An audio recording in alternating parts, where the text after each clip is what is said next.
What's up? What's up? Good morning. Happy Thanksgiving week. I'm Jerit Roser of Louisiana Football. He's Chance Hester of Louisiana Football Report, checking in like we have been each Saturday on the latest LHSAA playoff action. And if I hadn't seen any scores last night, I could just tell from Chance's excitement this morning before we went live that it was a good week of high school football around the state. And it certainly was a lot of impressive performances and I mean, a little bit of chaos along the way. Some folks are certainly disappointed around the state. Teams that had promising seasons come to a halt against teams that are hot right now. Jacob Colson is already in the chat saying goats. So we'll see how long we keep that status because he's been excited about some of these chats before and then and turns on us quickly when one or two comments are made. Chance, we're going to get into the bracket by bracket looks like we have each week. But before we do, I mean, just kind of generally looking around the state, what are your initial reactions of what we saw in the quarterfinals? Always a fun week on Thanksgiving week for the 64 teams that are practicing. And we had 32 really good games and 32 good teams advance. My first indication, like I told you kind of before we started, was that my brackets are basically worthless. I should use them to start a fire in my backyard. But I think it's awesome, man. Like the fact that it's not easy to predict this year, I think is the thing that makes it the most fun. Usually, like, when you and I first kicked off these a few weeks ago, our first thing we said, and especially in some of the smaller brackets, was, oh, well, you can just chalk in the top four seeds for the semis and it's not really even worth playing the games, and you can just sim to the semifinals.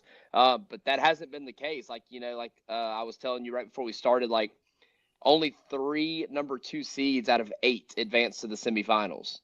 And so, like, there's a lot of those, top seeds that aren't going to be hosting next week, which is unusual, especially like we said in the smaller brackets where it's kind of the routine to at least see those top 2 seeds make it like a guarantee to the semi. You might have a 5 or a 6 sneak in, but usually the top 2 are always present.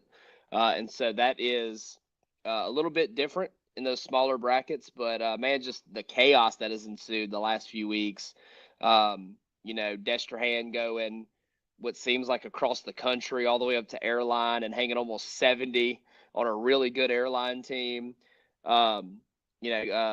South Plaque taking advantage of the trip Mangum had to take and getting a huge win over those guys. And now they get to host another North Louisiana school in Logansport. And so just the utter chaos is the most exciting thing for me as just a guy who is a flat-out fan of Louisiana high school football.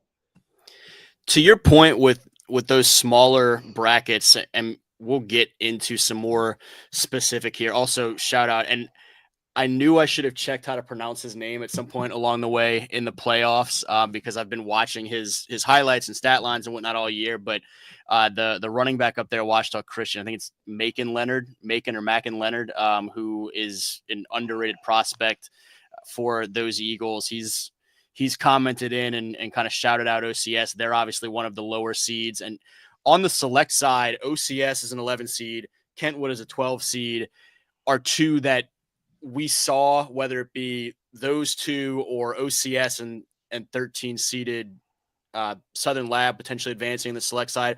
We saw that there were blue bloods lower seeded in that bracket and the likelihood for them to advance and kind of mess up some of the smaller school chalk dynamic in brackets in recent years that you were just talking about. On the non-select side, General Trask as a 12 seed advancing to the semis. That's a program that has had some success in recent years, really been revitalized. We're in the semis in 2020 and came up short in those semifinals. But just looking at the context of a 12 seed in Division IV non-select advancing, this is the first time since Division IV non-select has existed that a seed that low, that a double-digit seed at all has advanced to the semis. The previous lowest seeds were in 2022, 8th seeded Oak Grove won a title, and in 2019, 8th seeded Logansport lost in the semifinals. And if you go back to when the brackets were still together over a decade ago, and we're looking at 5 classifications. The last time a 1A school seated that low advanced this far in a bracket that included the public school side of things was when 15th seeded White Castle beat OCS in the Dome in 2010. So we're going back quite a ways, and General Trask has really put together a hell of a run at this point. And that kind of speaks to the smaller schools. Obviously, last week we started looking at John Curtis as a 19 seed. That's the lowest that we've seen a D1 select seed make the semifinals in, the modern format as well. But I felt good about my brackets last week. I don't this morning. Yeah, my brackets are in shambles. I've been using green and pink like highlighters to like signify wins and losses, and there's a lot of pink. Like Division II non-select, I am 0 for 4 in my semifinal matchups. Like I'm in shambles, which is awesome. I really thought Franklin Parish was kind of destined for at least a semifinal run. I really thought Lakeshore would get Franklinton in the rematch, and they almost did. Like those, that had to be a heck of a high school football game to get to see in person. I think it was 41-40 or something like that. Yeah, something along those lines. Which is kind of par for the course of what happened between them in district play in the regular season, where it was just a who got the ball last type game. Opelousas, like shout out to the Plaquemine Green Devils. Coach Williams over there, I think it's his second season. Unbelievable. You and I both kind of just assumed Opelousas was, regardless of seed, kind of on a mission to make it back to New Orleans. And Plaquemine just keeps finding ways to win. They keep trucking along. They're led by a very athletic, talented quarterback, kid named Nico, that is just finding a way to lead his team to victory every week. We've talked about their district a lot. A very full district. I think it's 9 teams, all from the Baton Rouge area. It was a good night for their district last night also. Estruma had a hell of a showing against Madison Prep. I talked to Cody Edwards, who's a good friend of mine, who is Coach Sid's son. And Cody was like, I've never seen a man so proud after a loss. Cody was fired up for the future of Estruma football. They said they had a touchdown called back on their first possession. And other than that, it's a 1 touchdown game, 14-6. It's really tough to keep Madison Prep's offense in check like that. And so the Estruma defense obviously had a great game plan, came to play, and just kind of fell a little bit short. And so you really like the trajectory of what Coach Sid is doing in North Baton Rouge. Unless, of course, he wins mayor, which I don't know how it's going to work. If mayor football coach could probably work in some places in Louisiana, but I don't know about Baton Rouge. And so, shout out to the local teams like Plaquemine, like I said, Estruma on an excellent season. And then, we'll get into the kind of usual suspects around here like Dunham and Catholic High marching on to the semifinals. Talk about, and we'll get into it, but you were there, talk about no quit in the Dunham Tigers. Whew. I think they were down 10 in the fourth, right? They were down 30-13 to start the fourth quarter, and then just were dominant the rest of the way on both sides of the ball. I'm trying to think back to the special teams play, but they were about as strong across the board as you could ask a high school football team to be, particularly when you're down and it looks like the season is out of reach. And I think to a man, everyone I talked to harped on Coach Weiner and the staff have been instilling in them, not dead, can't quit. So if there's still time on the clock, if it's still over, if it's not over, then it's not over, and keep fighting. And you certainly saw that from those guys last night. Hitting on, a couple of the notes you mentioned, that Franklinton and Lakeshore score was exactly 41-40. Nailed that. Plaquemine back in the semis for the first time since 2014. I had them to the quarters. I thought it could be an interesting matchup with Opelousas. I did agree with you. I thought Opelousas would advance. The kind of chip on their shoulder they were able to keep this season, even as reigning champions, because of everything that happened, off the field this off season. They were hungry still. But credit to Plaquemine, Nico Victorian, Tyrese Mosby, all those guys with another hell of a win, and now getting to host a semifinal for the first time in a decade against a Cecilia team, 18th seeded, doing its road dogs deal once again, going up to North DeSoto and getting that big win. We'll get in again to some of the brackets here in a second. Our guy Carl Dunn in the chat too, asking can Central and Dunham make it to the Dome, and we'll talk about each of them a little bit more specifically in the when we get into their respective brackets. But I think the short answer is sure. Every team that's alive right now is a really capable football team. Dunham obviously gets to host next week, and Central will have to make a long trip up to Forsyth Avenue up there to Bill Ruppel Stadium, but that's a place that they won last year and shocked the Tigers, so they're not going to shy away from anything making that trip. Looking at some of the seeds, because we've talked a lot about that early on in this show. All 8 1 seeds advance. You mentioned only 3 of the 2 seeds advance, only 3 of the 3 seeds. 2 4 seeds advance, the 2 Baton Rouge, Catholic Baton Rouge and Central Baton Rouge. 3 6 seeds, 3 7 seeds, no 8 or 9 seeds. 10th seeded Destrehan is moving on, 11th seeded OCS. The 2 12 seeds down in Division 4 in General Trask and Kentwood. And then the big underdogs in terms of seeding, but not altogether surprising when you look at the program next to that seed, are the 18th seeded Cecilia Bulldogs, who were in the Dome a year ago, battled injuries this year, and were as confident as they could be as an 18 seed going into the playoffs. And then that 19th seeded John Curtis team that wins once again, goes out to Lafayette again, gets another victory against Turlings Catholic. And so, as we mentioned before, they're the lowest seeded Division I select team to advance.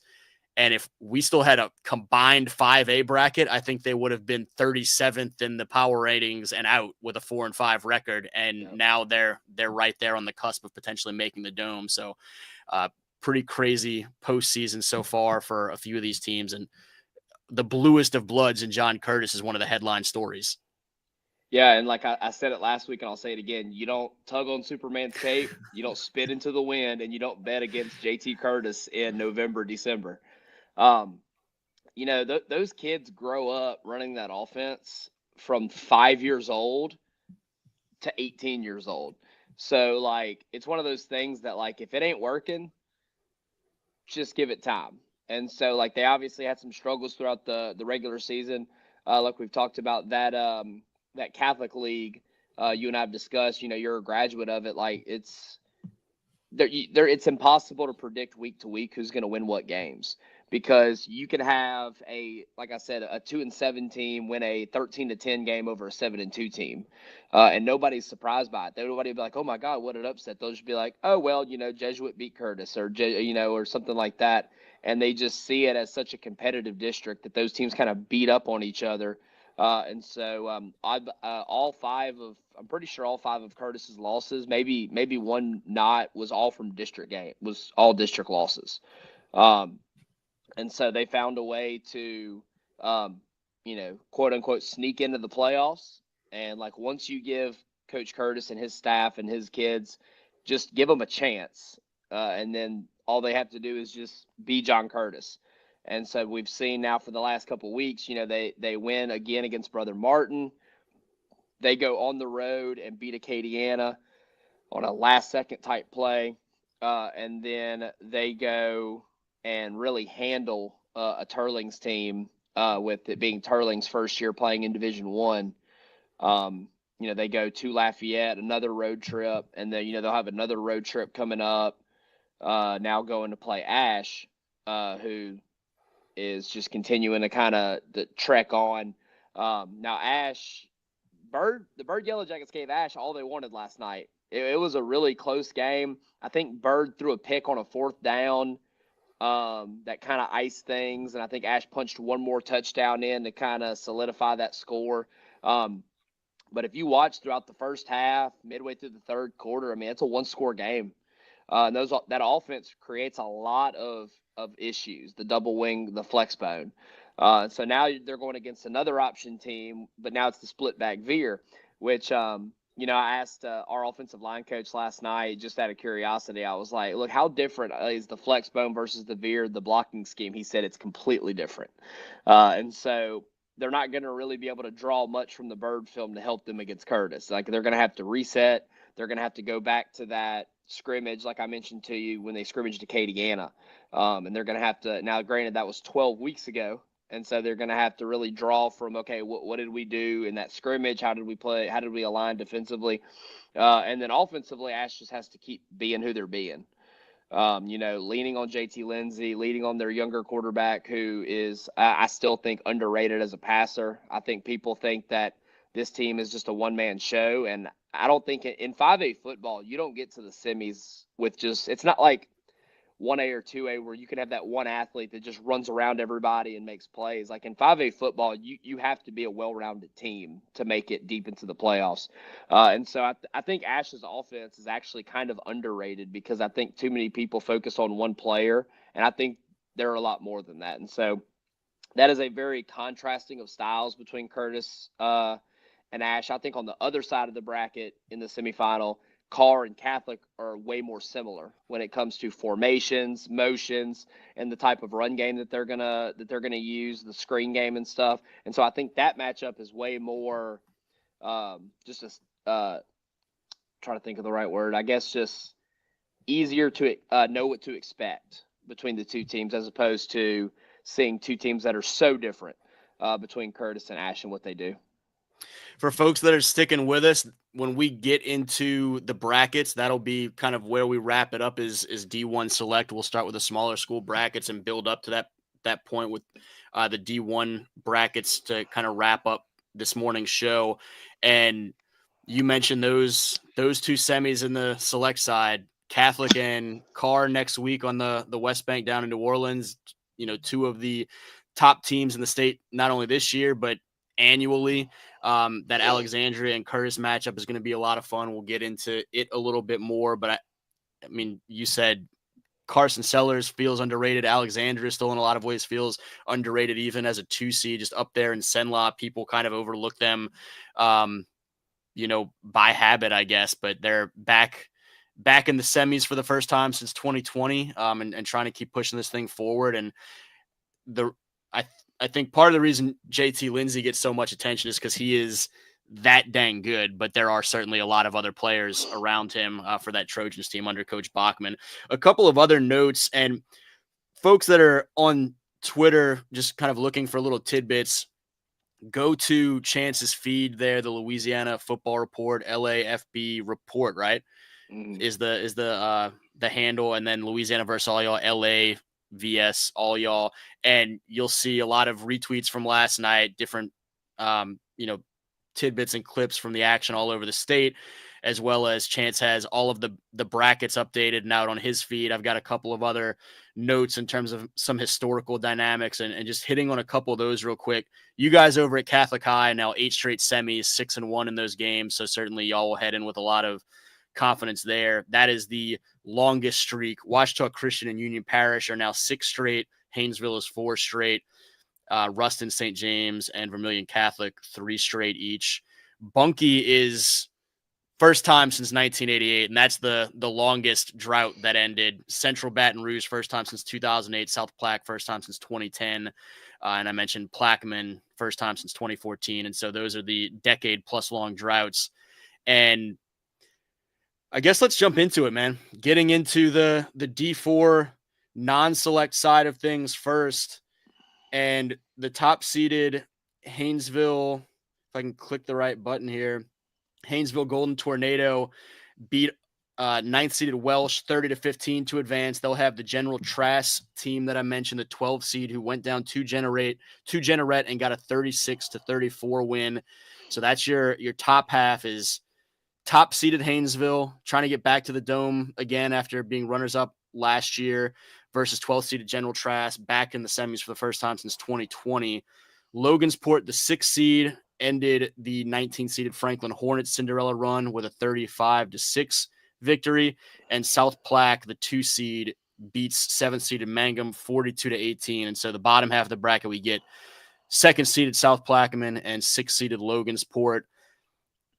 three of these four teams are the teams that I had, and then General Trask is busting up the party as kind of the underdog or dark horse, or however you want to phrase it, as a 12 seed, making some history, just being this far. Really, thoughts overall on D4 non-select at this point? Well, I think that both of us kind of expected. Obviously, we expected South Platte and Haynesville to both be here. Both of them had tremendous seasons. South Platte slips up the one time against Newman in a really tight district game. Haynesville has been rolling along, which is what the expectation was for a lot of people coming into this season. Haynesville is a team that we're always used to seeing at the top. Here they earned the 1 seed, and they've been just kind of playing Haynesville football. It's been just gritty, not pretty through the first couple of playoff games. But then General Trask, what an interesting season that they've had. Because, you're looking at General Trask, they have 4 losses. And they played a tough schedule, but, those 4 losses, a 51-point loss to OCS. They lose by 3 scores to a Carroll team that was the 17 seed in Division II non-select. They lose an 84-82 game to Delta Charter, and they lose 41-0 to St. Frederick's. And so, they kind of go into the playoffs.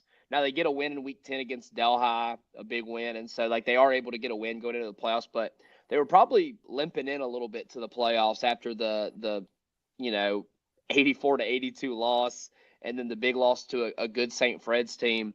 But then they get into the playoffs, and they've just been rolling right along. They beat Centerville in the first round by 40 points. They smoke a North Iberville team that you and I have both been impressed with here in their first year of varsity football again. And then they go to Jerit, a team that I had in my semifinal, who's been playing really good football all year.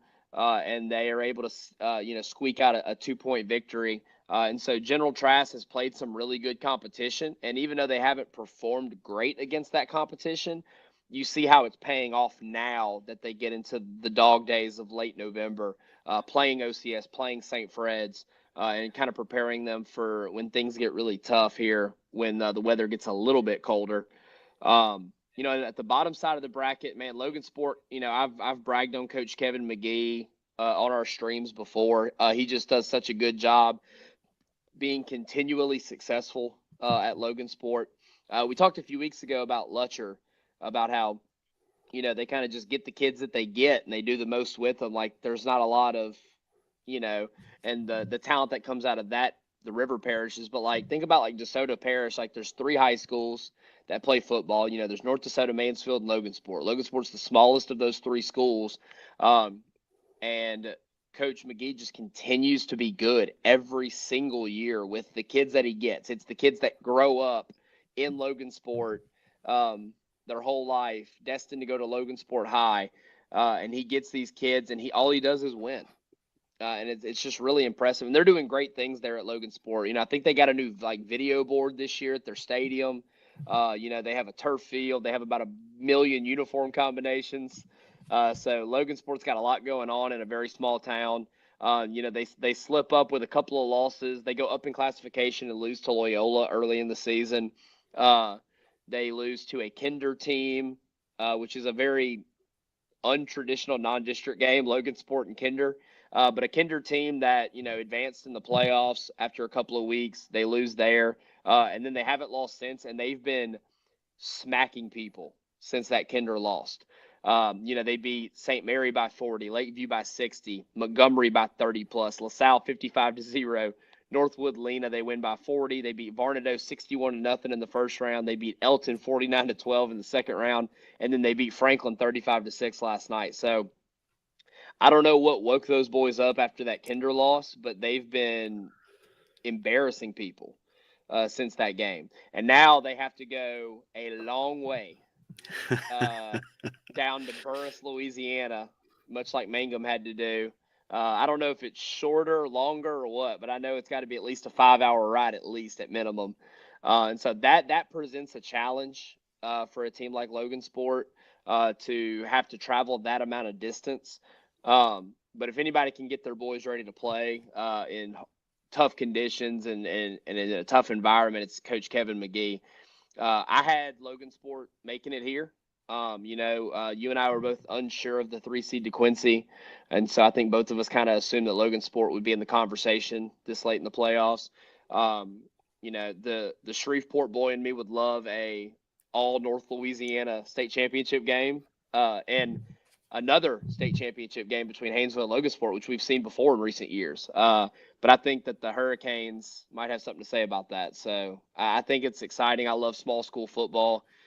There's nothing like seeing a team with 25 kids just go out there and beat the tar out of people, and so it's awesome. And so I think this bracket's an awesome one. Like you said, General Trask is kind of the outlier that made their way through. I had Jerit, like I mentioned, making it to the semi, but not surprised at all that General Trask has made it this far, especially given how tough their schedule was. Yeah, it sounds like you and I going into the playoffs had the same four, because we had those three, and then I had Jerit as well making the semis. I had General Trask ranked in our LSWA polls early in the season before some of those losses, and knocked them down a couple spots, and I think I had them somewhere on that cusp of 12 or 13 or whatnot, but didn't know going into the playoffs exactly what we'd get, and thought that would be a tough road trip going down to Jerit, a really talented Jerit team under Coach Paul. And on the bottom half, similarly, I had Logansport and South Plaquemine advancing. I have no idea how this game is going to go.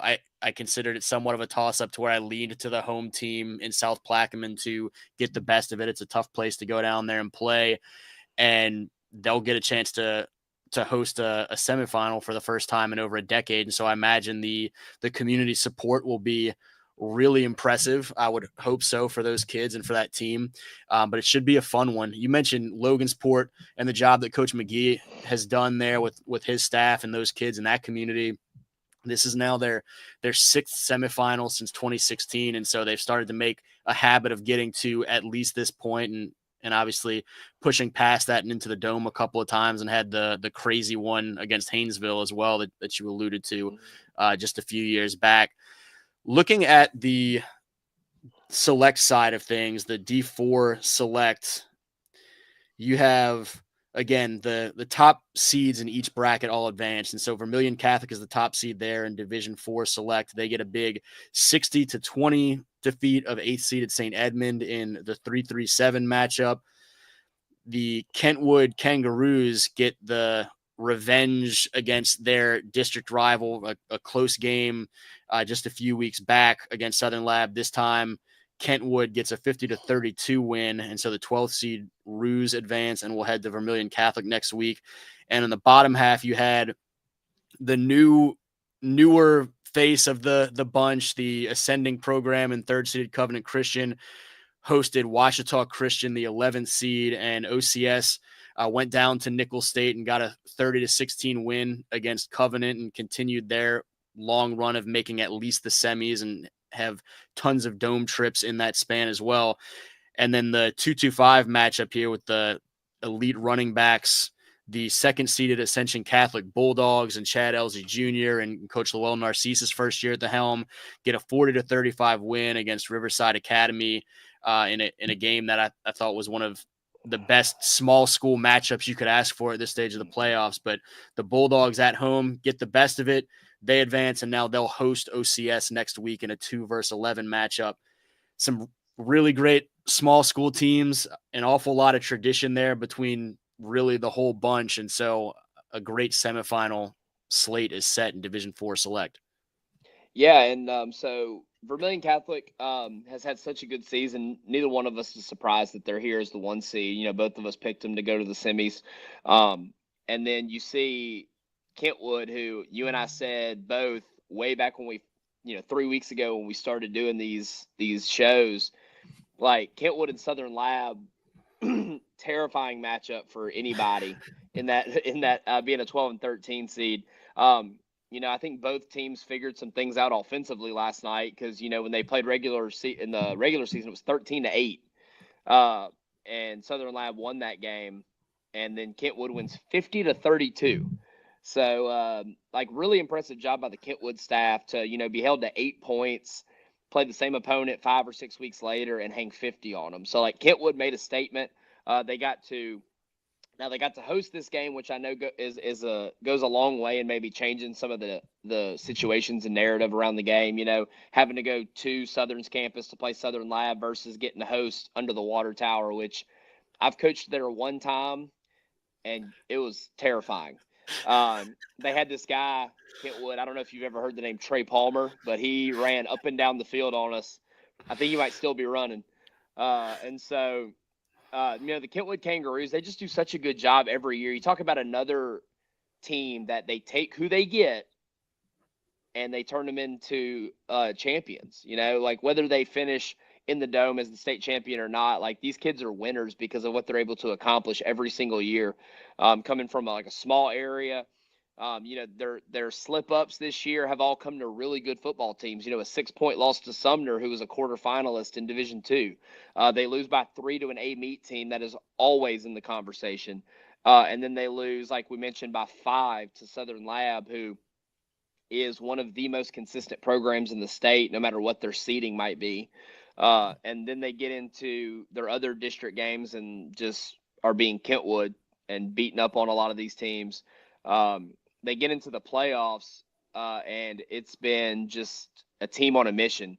56 points against St. Mary in round 1, 42 against Central Private in round 2, 42 on Ascension Episcopal in round 3, and then 50 against Southern Lab. And so you wonder if, Vermilion Catholic's the 1 seed. They're undefeated. We've talked about them a lot. We've been impressed with them. Can they slow down the Kentwood Kangaroos? And I think that's what it's going to come down to is if it turns into a track meet, I don't like anybody's chances against a Kentwood in a track meet. But if they can slow them down, it's going to be really interesting just because, and I talked about for the last few weeks, like, can Vermilion Catholic get over the hump and get back to the state championship? They've been, I think how many years in a row in the semifinals? I think they were definitely included in the tweet that you sent out this morning.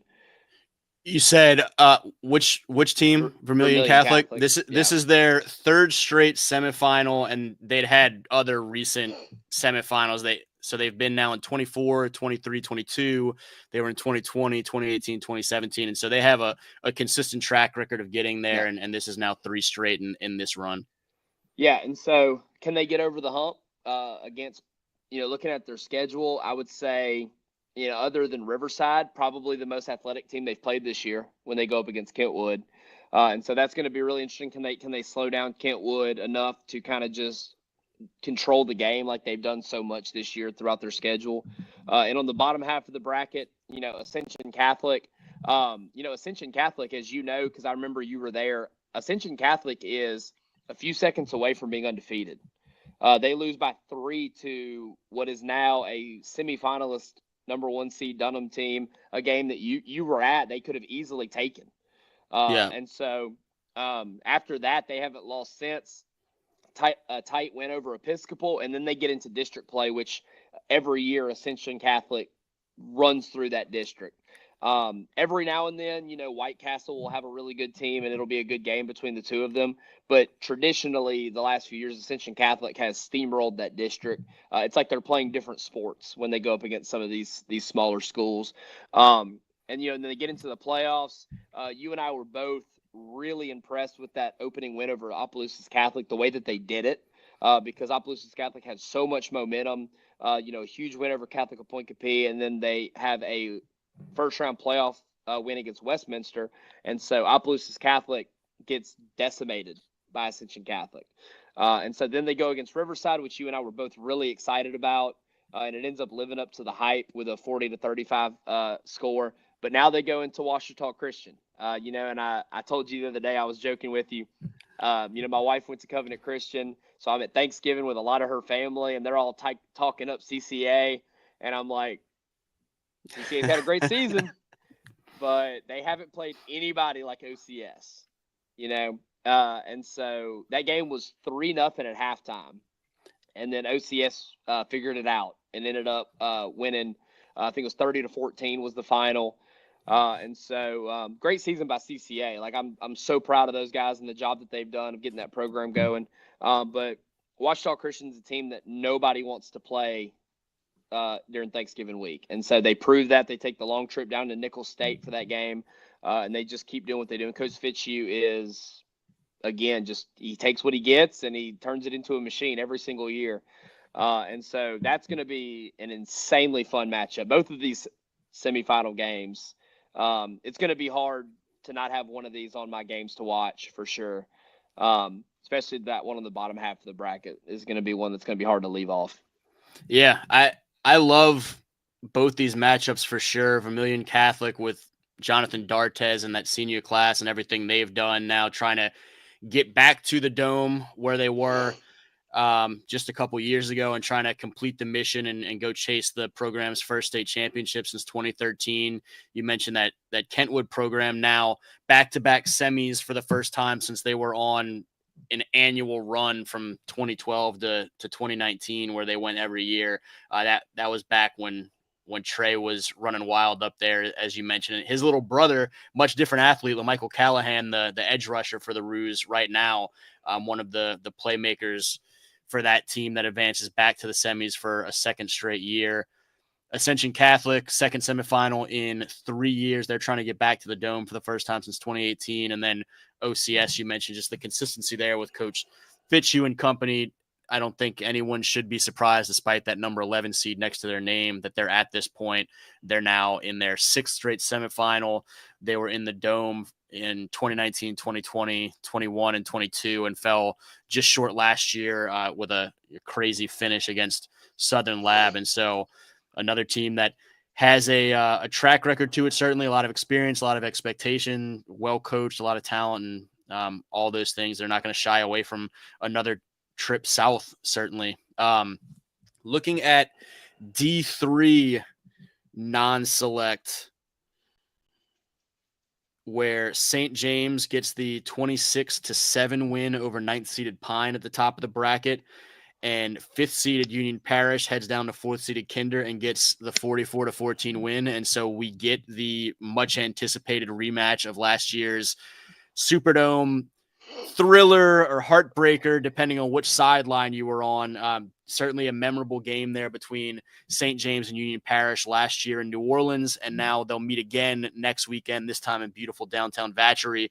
The bottom half of that bracket, you had the physical bout up in Northeast Louisiana that we talked a lot about last week, and Sterlington goes over to Oak Grove and gets a 43-39 win, the 6th seed over the 3 seed.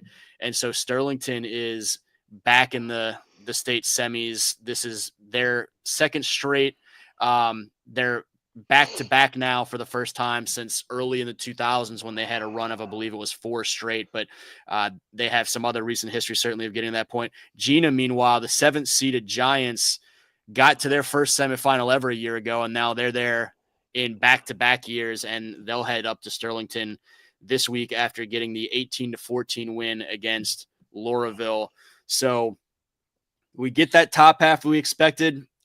I had that Oak Grove Sterlington matchup happening. I thought it would be a fun matchup to watch, certainly, but I thought Oak Grove would be a team that was pushing back to the Dome even in this higher division. What are your initial thoughts, other than obviously a lot of fun in Vacherie next weekend? Yeah, I thought you said the St. James team was supposed to be young and like kind of retooling, and No, here they are. I said they're young. They were not shy about the fact that they expected to be right back in the Dome, despite the fact that they were a young team this year. And so, St. James starts off the way they do every year with a brutal non-district schedule, like they always do. They play East St. John week 1. They go up in classification there and blank East St. John. 3-point loss to a Terrebonne team. That was a second-round playoff team. Then they go up and beat Ponchatoula. They beat St. Charles Catholic. And then they suffer their second and last loss of the season against obviously a very good Shaw team. And then once they get past that, they do what a lot of these teams, like we've said, are doing. They just start steamrolling people. And so they breeze through district. They get into the playoffs, and they've really just been St. James. They've allowed 13 points in the playoffs. in 2 games. And so now they're going against the Union Parish team that's also been really battle tested. Union Parish lost this year to Airline, which again, Airline's offense has been so high flying all year. There's no shame in going up. And they lost to Ash and North Dakota. So they started off 0-3. They went up in classification 3 straight weeks, lost to 3 really good football teams, one of which is still playing, 2 of which lost last night in the quarters. And then they lose to a Calvary Baptist team, which I love the fact that they're in the same district now. I think that's awesome. For a while, Calvary's district had no real challengers. And so now that they play Union Parish every year, I hope that district sticks together like that, because I think that creates a really fun later season matchup. I hope they keep it in the later season as the district draw happens every 2 years, because I think that creates a really fun matchup. And then they finish the regular season. They have a random Week 10 bye, and they play Sterlington, and they beat them, a team who's at the bottom of their bracket still playing. And then they get into the playoffs, and they do what Union Parish does, and they've just been beating people really bad. They've only allowed 4 touchdowns in 3 playoff games. And so you're looking at 2 defenses there in St. James and Union Parish that have allowed a total of 5 touchdowns in the entire, or 6 touchdowns in 5 games. And so that's a really fun matchup, like you mentioned. I remember, so we played in the Dome last year right after them. And so we watched the ending of that game, like through the little side tunnel, and watched the end of it. And like, just what a huge emotional moment for the way that game ended, for Union Parish getting the victory. That St. James team, I saw them kind of walking out of our locker room as we were getting ready to go in. The look on their face was like a team that was very much ready for football to start again already. Like, you could see it in their face. They were disappointed, but they didn't look defeated. Like, they looked disappointed, but you could see it in their face that they knew that they could, reassess, get through the spring, get into the summer, start a new season, and be right back in this position that they've so often been in. And so they just continue to do such a great job there, no matter, like I've said before, who the coach is or whatever the situation. Those St. James kids just do such a good job every year.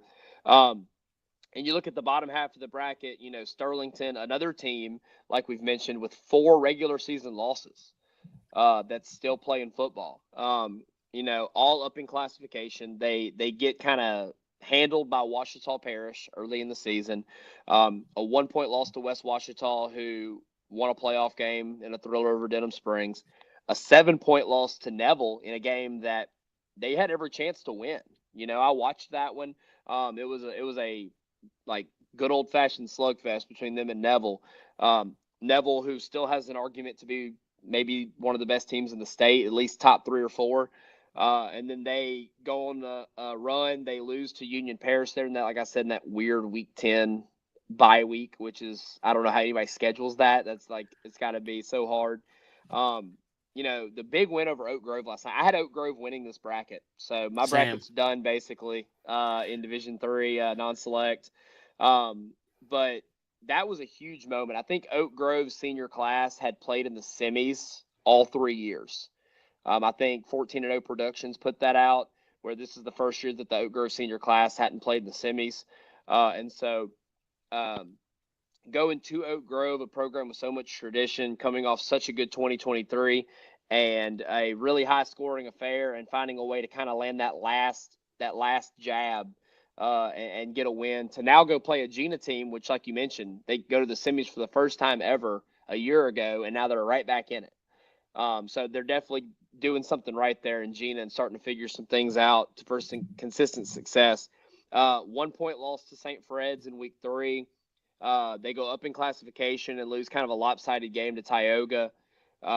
They get blanked by Bunkie 41-0 in a game that I thought was going to be, I had it as one of my games to watch that week. I thought it was going to be a really good game.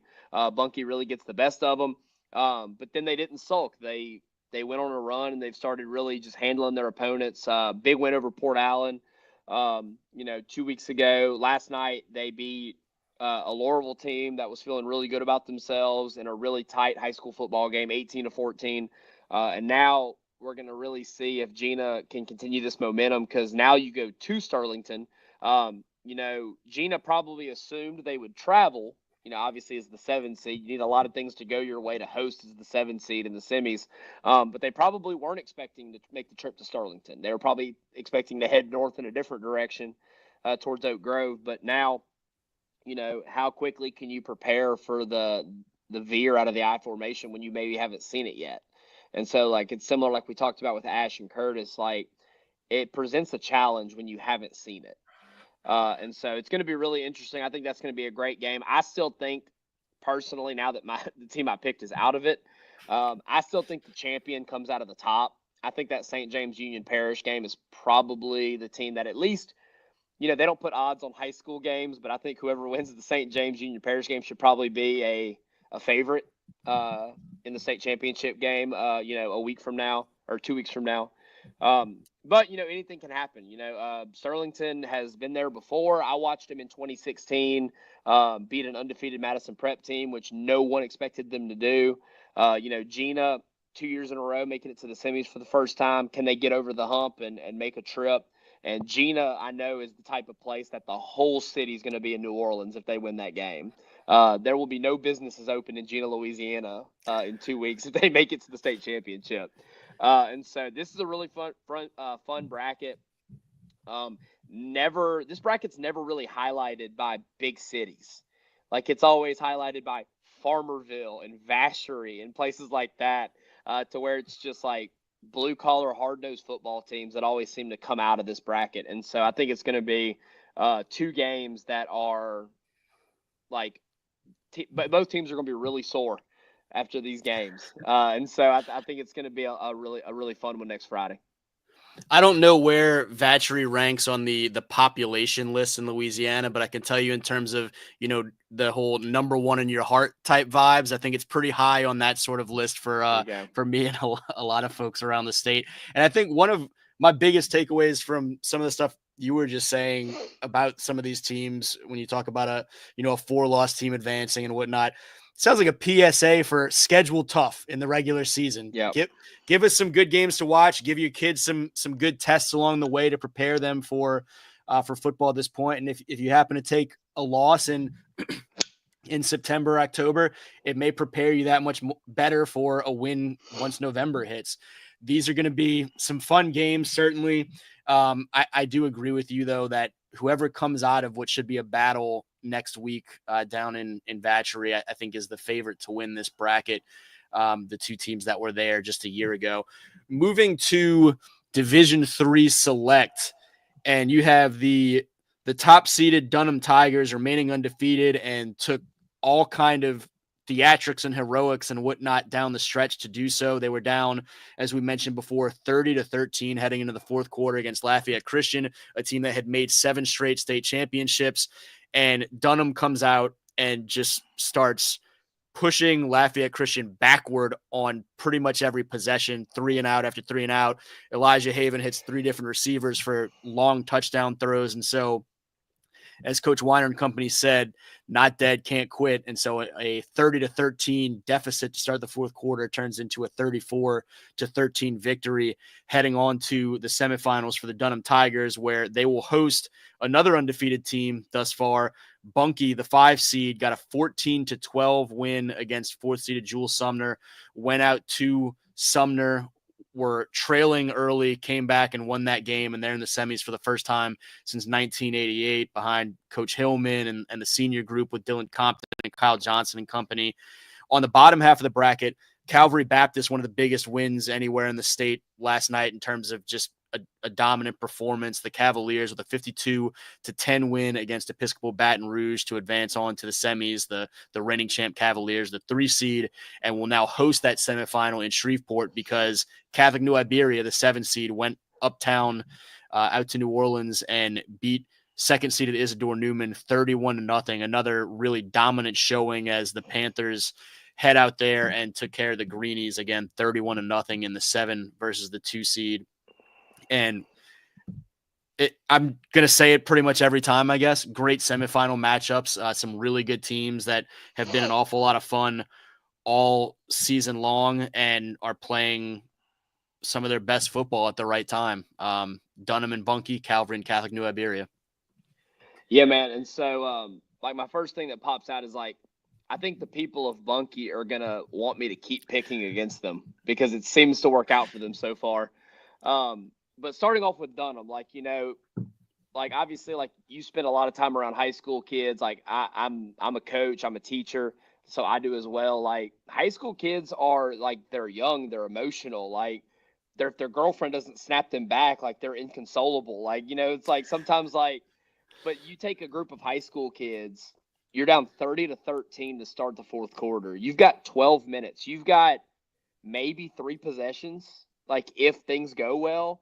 And for Coach Weiner's boys to, like, never flinch. Like, they're like, okay, fourth quarter, here we go. Because they know that they have a threat in Elijah Haven that if he hits one play, they're right back in it, and he does that. And then he hits another one, and they end up taking that game. And that's just, I think it's an incredible reflection on Coach Neil Weiner and his staff and the toughness they instill and the mindset that they instill in these Dunham Tigers, that, like, they never feel like they're out of it. And they haven't had a lot of games this year where they've really had to battle. Obviously St. Charles Catholic's a 5-point game, Ascension Catholic's a 3-point game. But after that, they kind of handled easily everybody else on their schedule. The Episcopal game was somewhat close, 18-0 in a very sloppy, muddy game. But they still, obviously, their defense dominated that one. And so it's been, 2 months since they really had to play a really tough game. And then you find yourself down 30-13 with only 12 minutes left.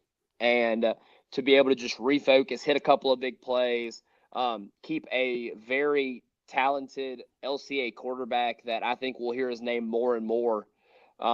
Keep him in check for that quarter, even though you didn't really in the first 3, and be able to come back. And that's a massive program victory. I mean, you're going up against a team, like you mentioned, 7 straight state championship appearances, which I don't know if anybody's ever done that other than them.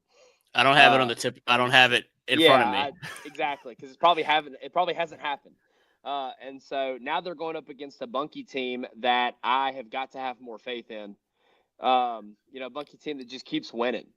They didn't have, they didn't go and play an insanely tough non-district schedule.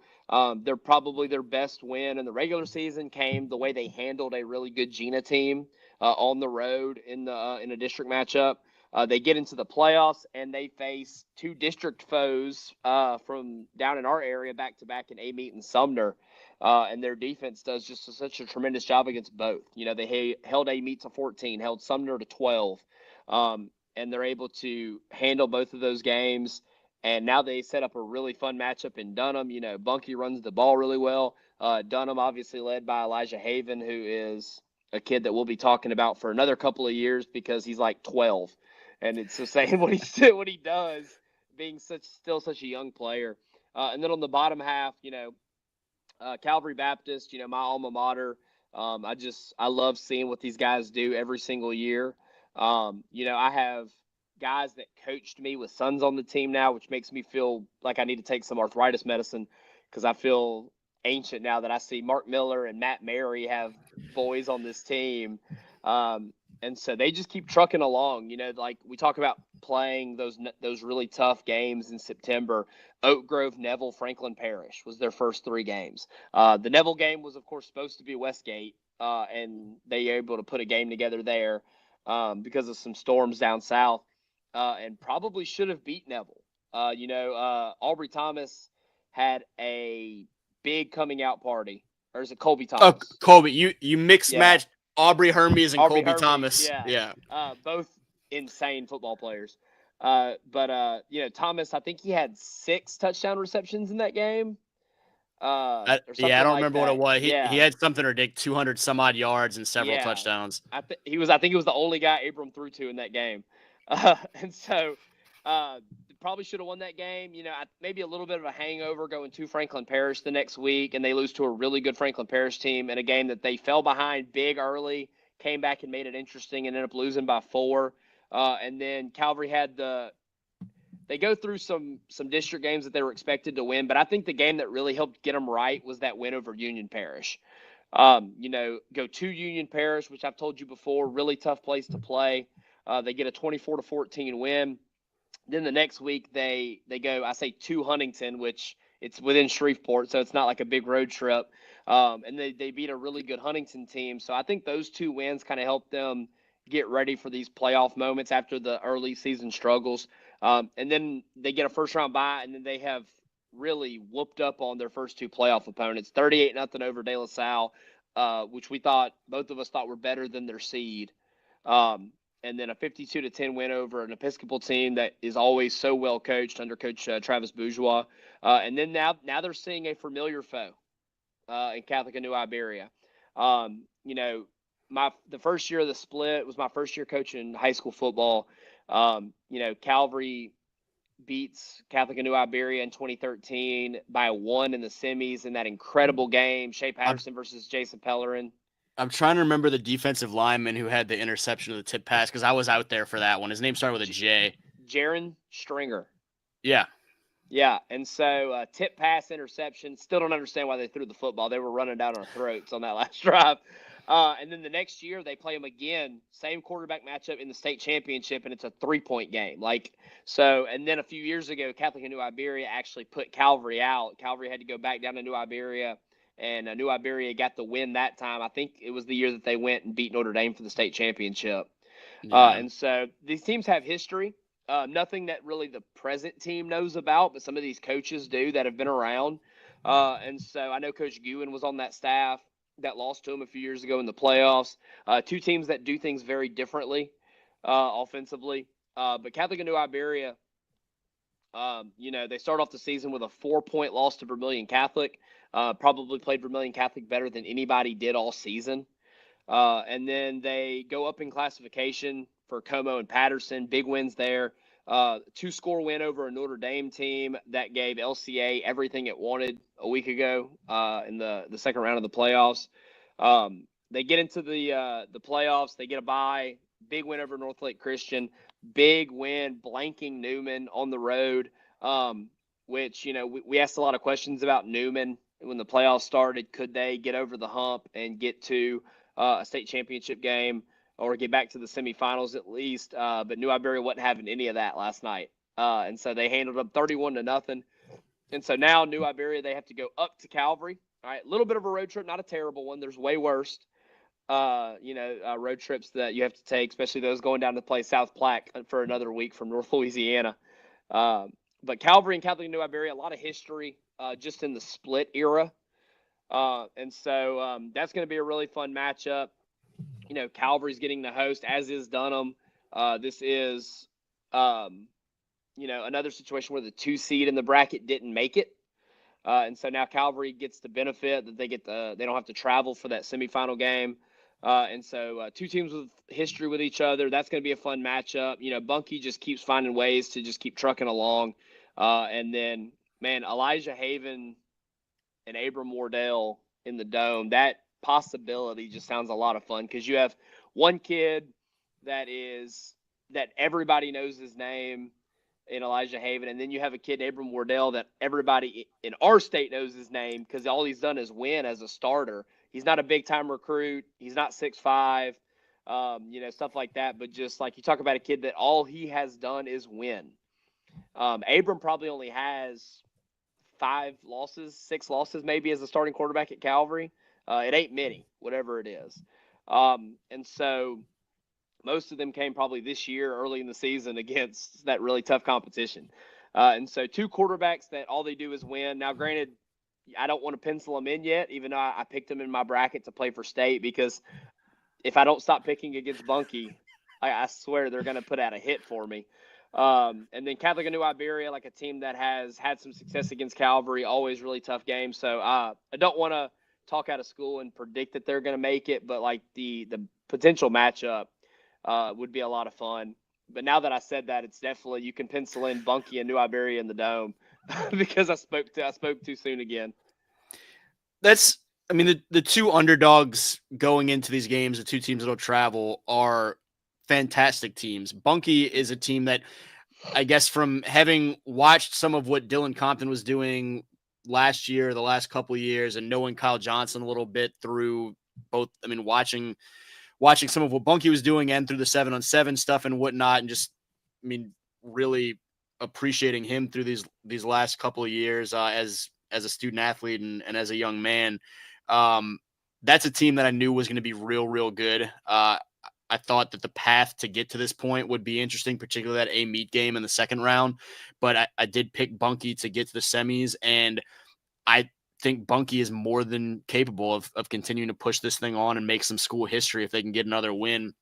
Catholic New Iberia is a team that I told you before, going into the playoffs, I picked Newman to win that quarterfinal, get to the semis, and it be a Newman versus Calvary Baptist matchup, another one that would have had a lot of recent playoff history to it. But through the past couple of weeks, getting to the point of actually going into the game, I felt like the way Catholic New Iberia was playing that they were primed to go out to New Orleans and get that win, and they're going to take that much more confidence with them now up to Shreveport.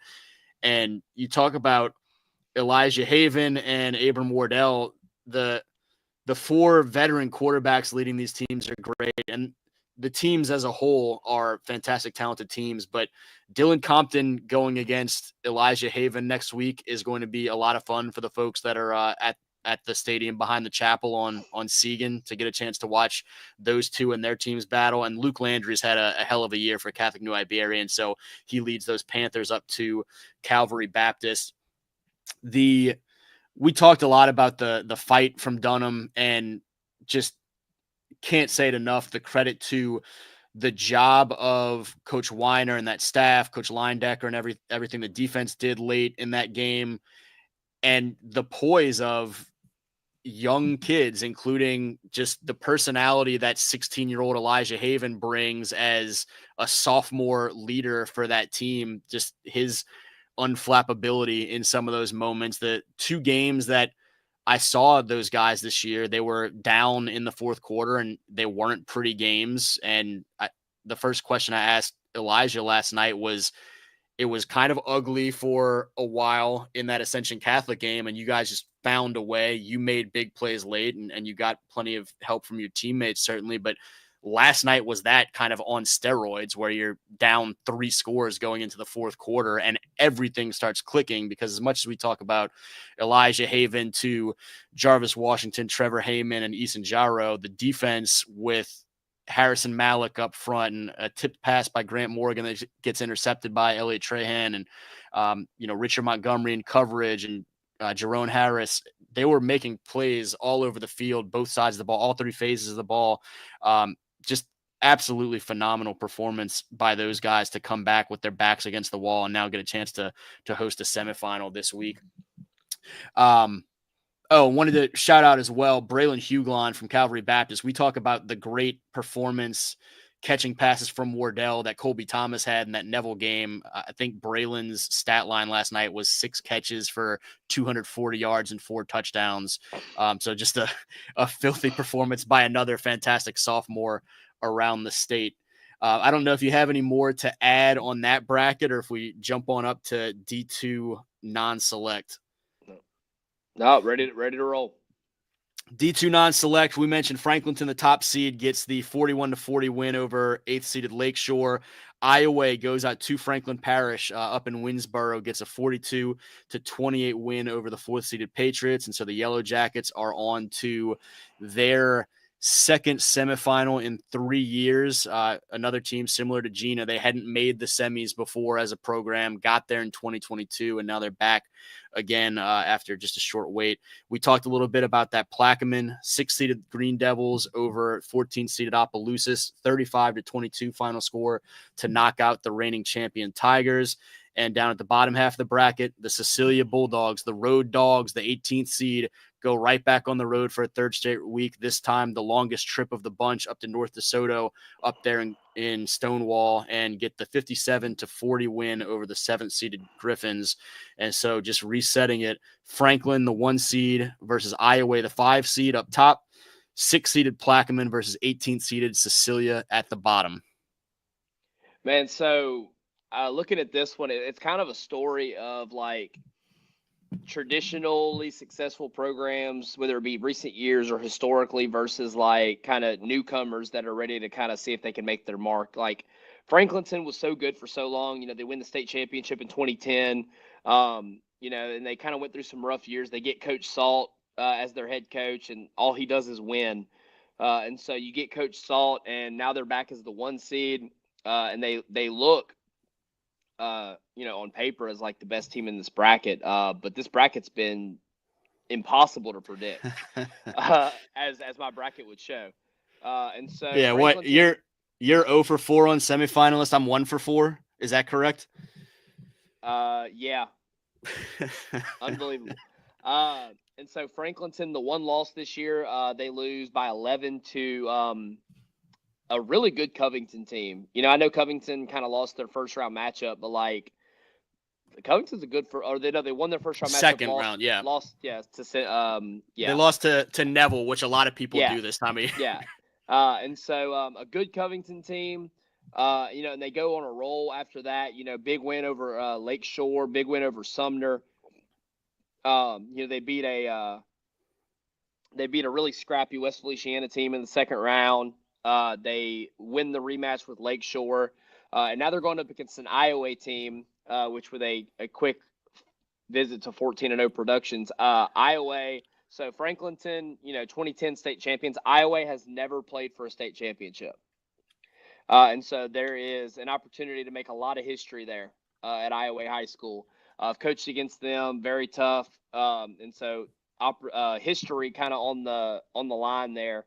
And so then you're looking at the other side of the bracket, golly, Plaquemine. They just keep getting it done. Plaquemine, one trip to play for the state championship, and to let you know when that was, JFK 61. JFK was the president, so it's been a minute for the Green Devils. But Plaquemine, they play Zachary week 1, and they go on the road to Zachary. Lopsided loss, which no shame in that. Zachary is a standard program in our state. Then they go up in class again and get a win over Scotlandville in week 2, and then they start just rolling through district. It's a big district like we talked about. You only get 2 non-district games in District 6-4A. And so big win like Bel Air 62-0, Brewerly 41-18, Westville 40-21, McKinley 48-0, St. Michael's 61-28, Tara 53-0, Estruma 36-8, and Broadmoor 51-6. And so just rolling through district as kind of what was expected. They really got a lopsided win over what turned out to be a very good Estruma team. And so then they get a bye, big blank win over Grant. Northwest, which you and I both thought that was going to end up being a really good matchup, and it was. And then last night they completely shocked me with their win over Opelousas. Like, I'll be the first one to say, I had Opelousas winning the whole thing again, and they just kept doing what they've been doing, man. Like, led by their quarterback Nico and leading the offense, 35-22 win. And now they get to go, like I said, talk about the history versus the new guys like Cecilia, fresh off of a trip to the Superdome last year where they fell short to a district foe in Opelousas. And now they have a chance to right that wrong. And the best part is they don't have to play Opelousas again if they get the win over Plaquemine. And so another team that just, man, non-district schedule, like they played a tough road. They play St. Aug during a hurricane week where I think that game got thrown together on Tuesday. It was Thursday because I was in Brian Kelly's press conference to end the week and texting with Coach Valdez about what could be the options, looking around the state to see who we could maybe pair him up with. So you get thrown together with a 5A Catholic League school on a Thursday. They get blanked by a semifinalist Central team. They lose a 1-point heartbreaker to Opelousas. Those games are always so much fun. And then once they get into the playoffs, it's just upset city. They go to Pearl River and win by 3 scores.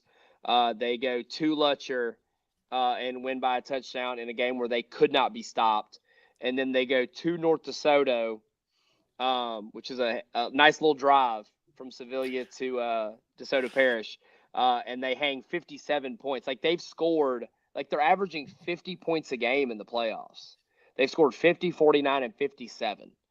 And so, like, man, when Big Daddy Cool Diesel is healthy and he's rolling, like, I mean, golly, there may not be a more exciting player in the state. Like, he's unbelievable. And so now they're going to make I guess they're probably their shortest trip of the playoffs Yeah. coming to Plaquemine.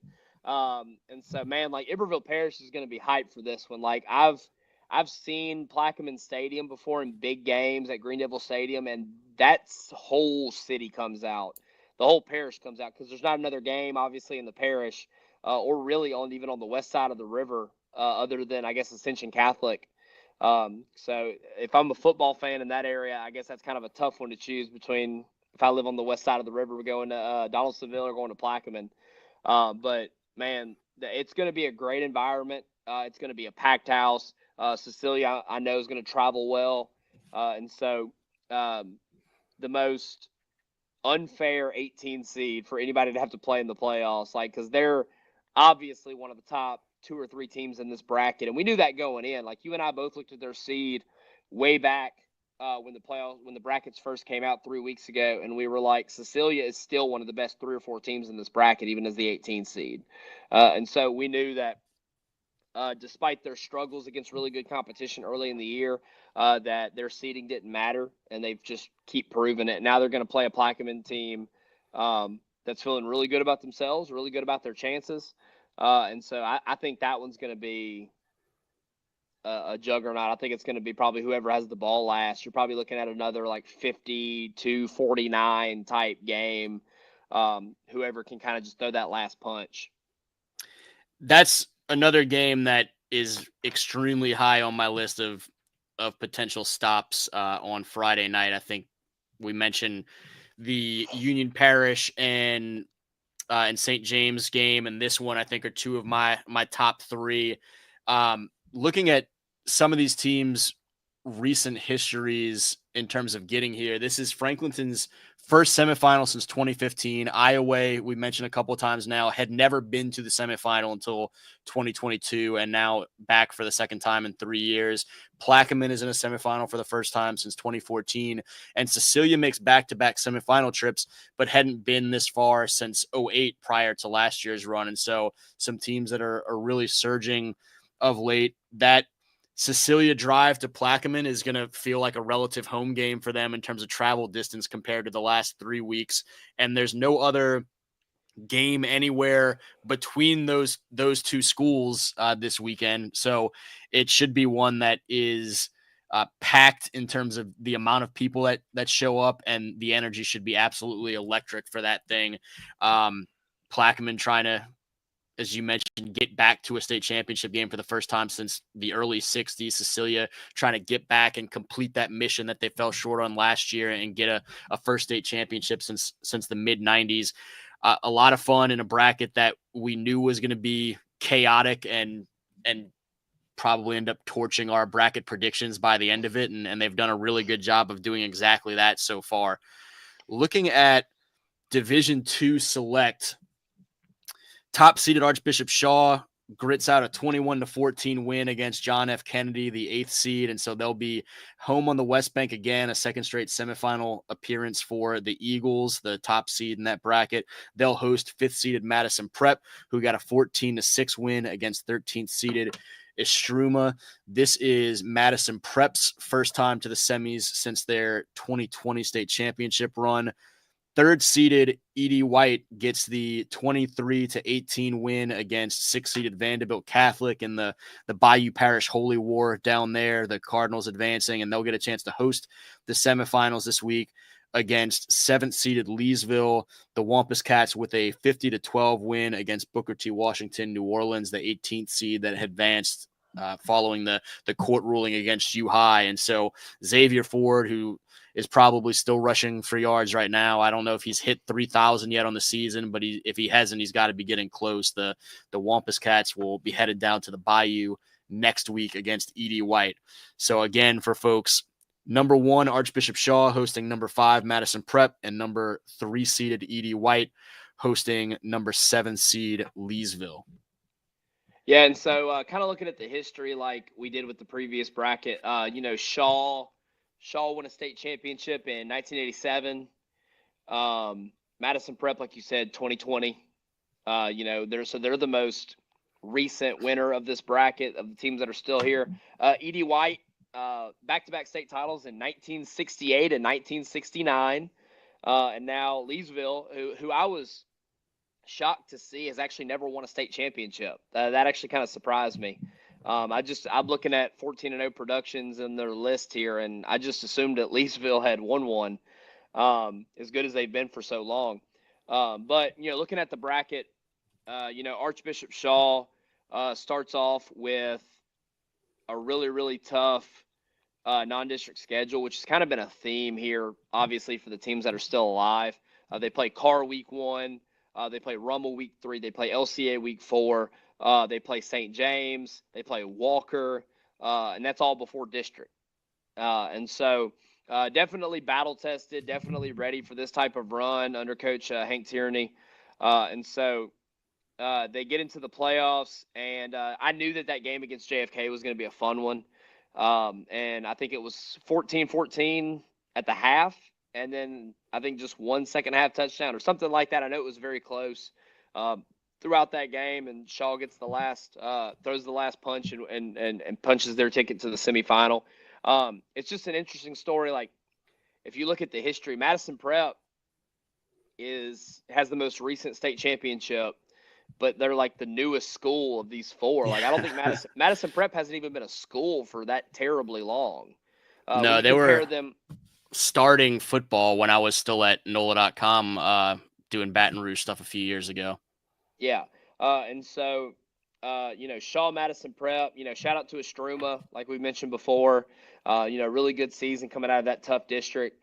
They give Madison Prep all they wanted. Madison Prep gets the win. Now Madison Prep has to go down to the West Bank and play Shaw. There's going to be a couple of really good games on the West Bank next Friday.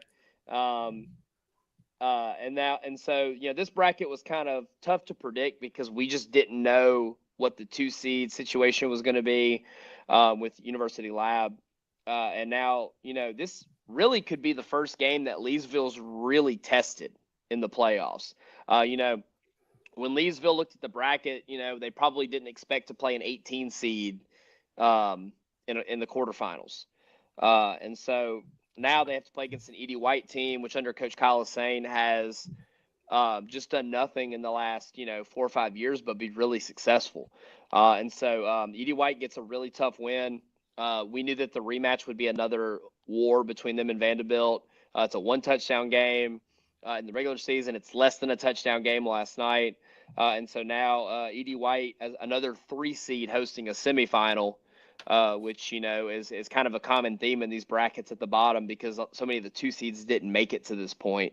And so this is one of the ones that I've actually done okay, and I have 3 of the 4 semifinal teams still alive in this one. I think Shaw is still the team to beat. I think that they've played such a tough schedule. But when you look at the bottom part of the bracket, looking at Leesville first, Leesville, their probably biggest win was in the regular season was going to Benton. So they went up in classification on the road to Benton and got a big win where their offense was really successful. They lose to Sam Houston early in the season. They lose to Iowa in kind of a lopsided game in district. Probably not what they expected result-wise. They get a couple of touchdown, a 2-possession win over Loyola in their first playoff game, and then a very lopsided kind of statement win over Booker T of New Orleans in that kind of untraditional quarterfinal, but not what they were expecting, like I was saying in the quarterfinal draw. And then Edie White, like I said, shout out to Coach Colisean and the job he does every year since he came back to be their head coach. He was their head coach, took a couple years off, and then came back. And really his sequel has turned out to be even better than his original, because did a great job his first time around, but they've been like a blue blood in this bracket since he came back. And what's so interesting about this bracket, Jerit, is like it's so much fun and wide open because there's no STM, there's no U High, there's no LCA, and so this bracket, especially once the ruling against U High came out, like this bracket is wide open for somebody new on the block to go win this championship. I mean, this bracket has been dominated by STM and U High and LCA for the past million years, it feels like. And so now this bracket's wide open for somebody new to go win either their first state title in a while, or like a Madison Prep, their first state title since 2020, kind of reestablish themselves as one of the best teams, not only in Baton Rouge, but in the state. So Edie White starts off the season, big win over Holy Cross, going up in classification, playing in the Catholic League team in week 1. They go Catholic League again in week 2, lose a 1-score game to Jesuit. They go up in class again in week 3 and beat Hahnville. A really tough 1-touchdown loss to Lutcher in district, a game that I knew was going to be a lot of fun. And then they got things straight really quickly after that with a couple of shutout wins. Beat Vanderbilt, and then Vanderbilt 3 weeks later beat them again. It's hard to beat a good team twice, and they find a way to get it done. And so Edie White and Leesville, two teams that both want to run the football. I bet this game is over by like 8:15 because both teams are going to run the ball so much. Obviously Edie White with their they run a ton of veer looks, buck sweep, counter out of the double wing, the kind of the flex bone look. Leesville, Xavier Ford just got another carry right now while we were talking. And so that's going to be a lot of fun. I think the Shaw and Madison Prep game is going to be probably a little bit more like high flying with a little bit more of throwing the ball around and stuff than in the bottom half. I think it's going to be quite a contrast of styles, no matter who you see play for the state championship. I think it's going to be a fun matchup of two very different looking teams, regardless, because Shaw and Madison Prep are similar. Edie White and Leesville are similar in the way they want to do things. So I think it's really fun matchups to see who can play for the whole thing in New Orleans. Running through some of that history you mentioned, where obviously the STMs, LCAs, U Highs of the world have led this division in recent years, and 3 of the 4 semifinalists this year I think you and I both picked the bracket as though U High was in it and just kind of blocked out all of the court talk at that point. But I thought that potential quarterfinal between U High and Leesville would be interesting. But Shaw is in back-to-back semifinals for the first time since they were in 3 straight dome trips from 2006 to 2008. Madison Prep, its first semifinal since back in 2020 on that title run we mentioned. You talk about Kyle Lassane and company down there at Edie White and their track record of success. While it has been STM and U High winning some of these recent state championships, the Cardinals are now in their 4th semifinal in 5 years and were in that 2021 state championship game. That was a tight one late with U High out at Cajun Field, and then Leesville getting to its first semifinal since 2018, trying to make some history for that school. And we talk a lot about Xavier Ford. Coach Raymond Navarro is kind of in the chat and making sure that we give a little shout out to Antrell Broom, the quarterback who has 2,000 yards and 26 touchdowns. And so they're putting up points every which way they can get it. Certainly Xavier has been kind of the face, a well-known name there with Ford and some of the program records he's been chasing, and now nearing up toward some state records. He looks like he's at, believe from Coach Navarro, 3,300 yards on the season, which is insane. So that'll be an awful lot of fun to watch the Leesville offense and the way that they're moving the football and putting points on the board versus an Edie White team that has been so stingy and ball control through the years to try and slow them down and keep the ball away from Xavier and Antrell and company over there on the Leesville side of that matchup. And let's go ahead and get on to Division I and wrap this thing up with the big brackets here. The Division I non-select bracket, you get a Neville victory, as I'm still trying to pull it up here. Neville victory 31-7, the final score against 24th seeded Chalmette, the Owls' first quarterfinal in 56 years. A lot to be proud of for Chalmette, but they run up against that Neville team and a 31-7 Tigers win to advance.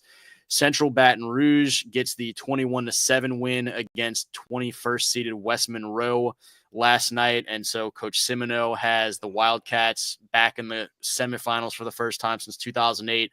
We mentioned they'll head up to first seeded Neville, who they upset and knocked out of the playoffs earlier on in the bracket last year. Bottom half, the reigning champion, third seeded Ruston Bearcats with a 49-7 win against sixth seeded Southside. That one we'll talk about a little bit more in a second, but really emphatic statement win type game against a good Southside team. And then speaking of statement wins, Destrehan heads up to Shreveport back-to-back weeks, puts up a nice 69-point night against second-seeded Airline for a 69-41 win. And so Destrehan is right back to the semis to face Ruston, two teams that have seen each other in some recent playoff runs, and just getting some of the history out of the way for these teams. I mentioned Central the first time since 2008. Neville back for the first time since 2021, but obviously a long track record of making semifinals and beyond through some recent years. Ruston makes its third straight semifinal after having a long semifinal drought there for decades. And Destrehan is in its first semifinal since 2022, back when they had made 5 straight from 2018 to 2022. So again, Neville versus Central and Ruston versus Destrehan, 2 big games up north next week. Yeah, and so this was the only bracket that I went 4 for 4 in my semi predictions. Teams that have all tasted success late into the playoffs in their history. Now for Central, it's been since 1966 when they won their lone state championship. But when you look at the other 3 teams, Neville 12 state championships. Now they haven't. Their last one came in 2015, so it has been a little bit of time since Neville's been able to bring one home. If you look at the bottom half of the bracket, Ruston has 9 state championships. Obviously, most recently last year, bringing home their first one since 1990.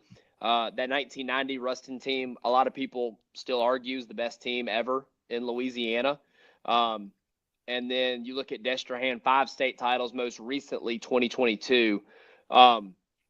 And so teams that, for the most part, the 3 of the 4 know, recently what it's like to make deep playoff runs and win the whole thing. Coach Semino at Central, he's just going to keep winning. I hate to break it to people. I hate to break hearts. But they're just going to keep getting better. They're going to keep winning. In just one season at Central, his first year, they fell behind 16-0 to Neville and won that game 17-16. And so, trust me, Neville remembers that. And so that game, Neville's probably been hoping and praying that they get to see Central again, because they probably feel like they have some unfinished business.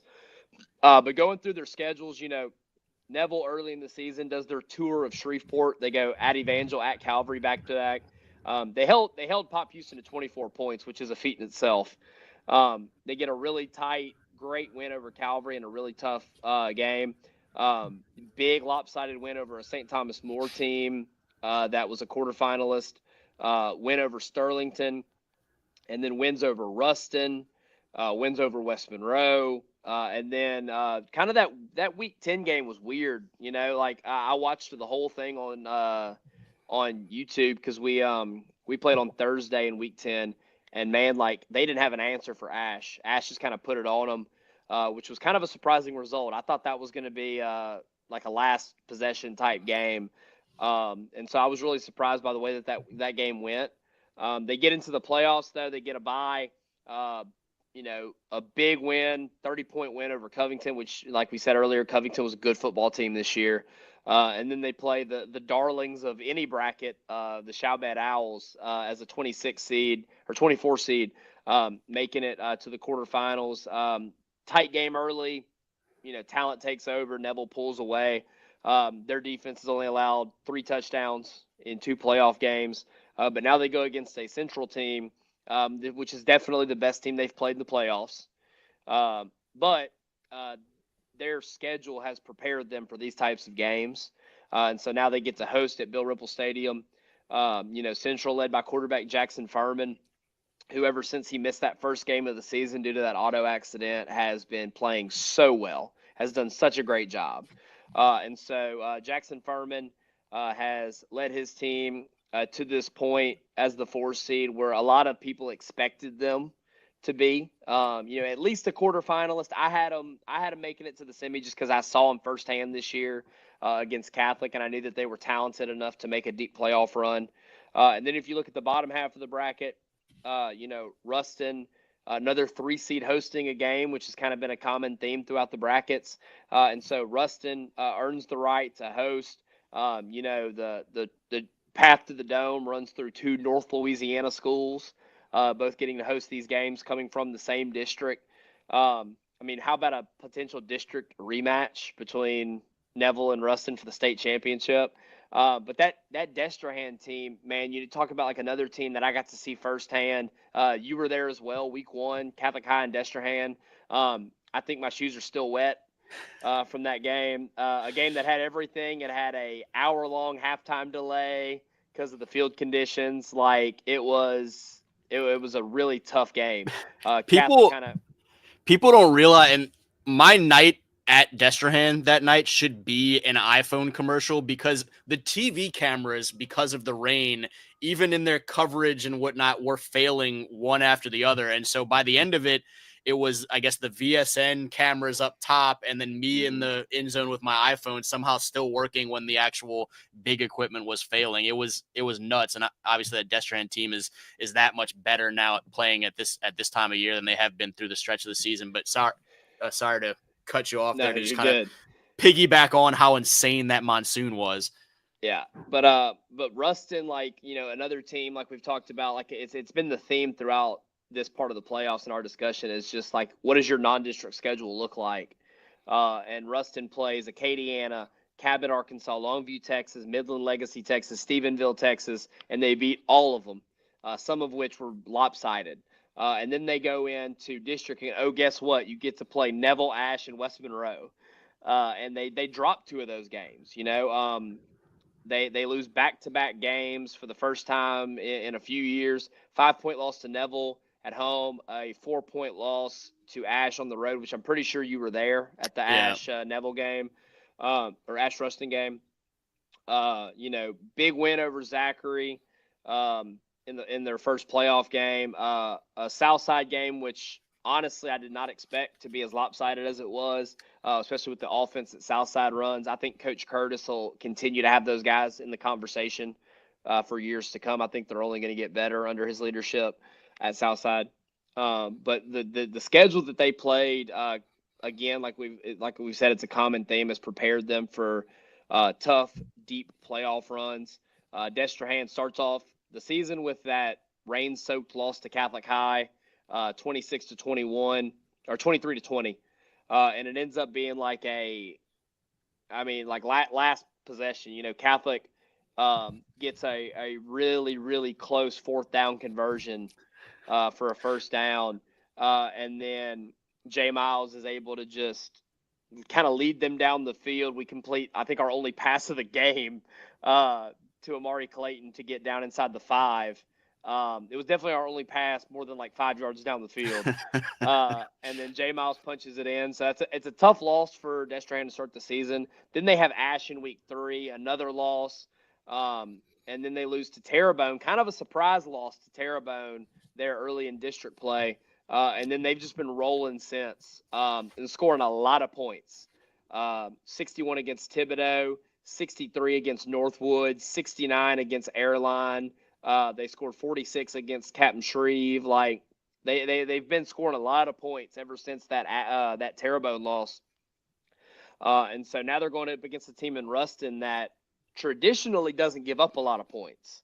And so they did against West Monroe, obviously, giving up 40 points, but that was kind of the outlier. Ruston doesn't allow a lot of points. And so I think this is going to be a great matchup. I knew that Destrehan was a tough draw for Airline in the quarters, and so that's why I picked Destrehan to win. Not only seeing them in person, but also knowing the history and how good of a football team, and knowing that they would only get better throughout the season after seeing them in week one. And so, hats off to Airline on a tremendous season, but I just think Destrehan was kind of just too much for him last night. 69-41 final. And now Ruston Destrehan at the bottom of the bracket, man, like that's just two traditional, really, really good programs going at it. And I think this bracket it's going to be tough to predict who actually makes it to New Orleans. I think any of the four possibilities wouldn't surprise anybody. And so I think that's a really fun bracket. I'm looking forward to seeing how it plays out. Just a quick correction. The 40 points was Alexandria, Ruston against Alexandria before our Senla friends lose it because he slipped and said West Monroe, which obviously Ruston took care of business against West Monroe with a big shutout victory there. But what happened with Destrehan is the junior quarterback Jackson Fields was banged up for a stretch of the season and then came back during district play, and they have been absolutely rolling since then with his return to health and the emergence of sophomore running back Malachi Dabney to go with that fantastic receiving core that that folks know so much about. A lot of notable prospects there, including the 2025 LSU commit Philip Wright, the 2026 LSU target Jabari Mack, but there's a lot of depth there as well. And going up to Airline, you kind of knew the high flying ability on both sides of the ball when Destrehan had the football, when Airline had the football, that they were both going to be capable of putting up points. And it was going to be interesting to see which defense kind of buckled down in some spots. And it looks like there were two interceptions late in the second quarter by Destrehan. I believe it was Damian Richard and Samaj Walker. And I think Damian returned his for a pick six, Samaj down to the 2 and set up a Malachi Dabney touchdown. And so to see some of those timely kind of key spot stops and takeaways was really big for Destrehan to just further fuel that offense. And watching the clash between Ruston and Destrehan and who can kind of enforce their will in that matchup and have the game start to look more in their range and their pace, I think will be really interesting. And then the top half, I don't know that we have a whole lot more to say about Neville and Central, a rematch of last year's second round game that I think kind of put a lot of the rest of the state on notice of the fact that David Simino and the Central Wildcats were going to mean business for years to come. I knew they'd be good quickly when Sim went back there. I didn't realize they'd be as good last year right off the bat as they were, and now they're just continuing to build off of that. And you talk about Jackson Furman after that early season car accident and the job that he's done this season.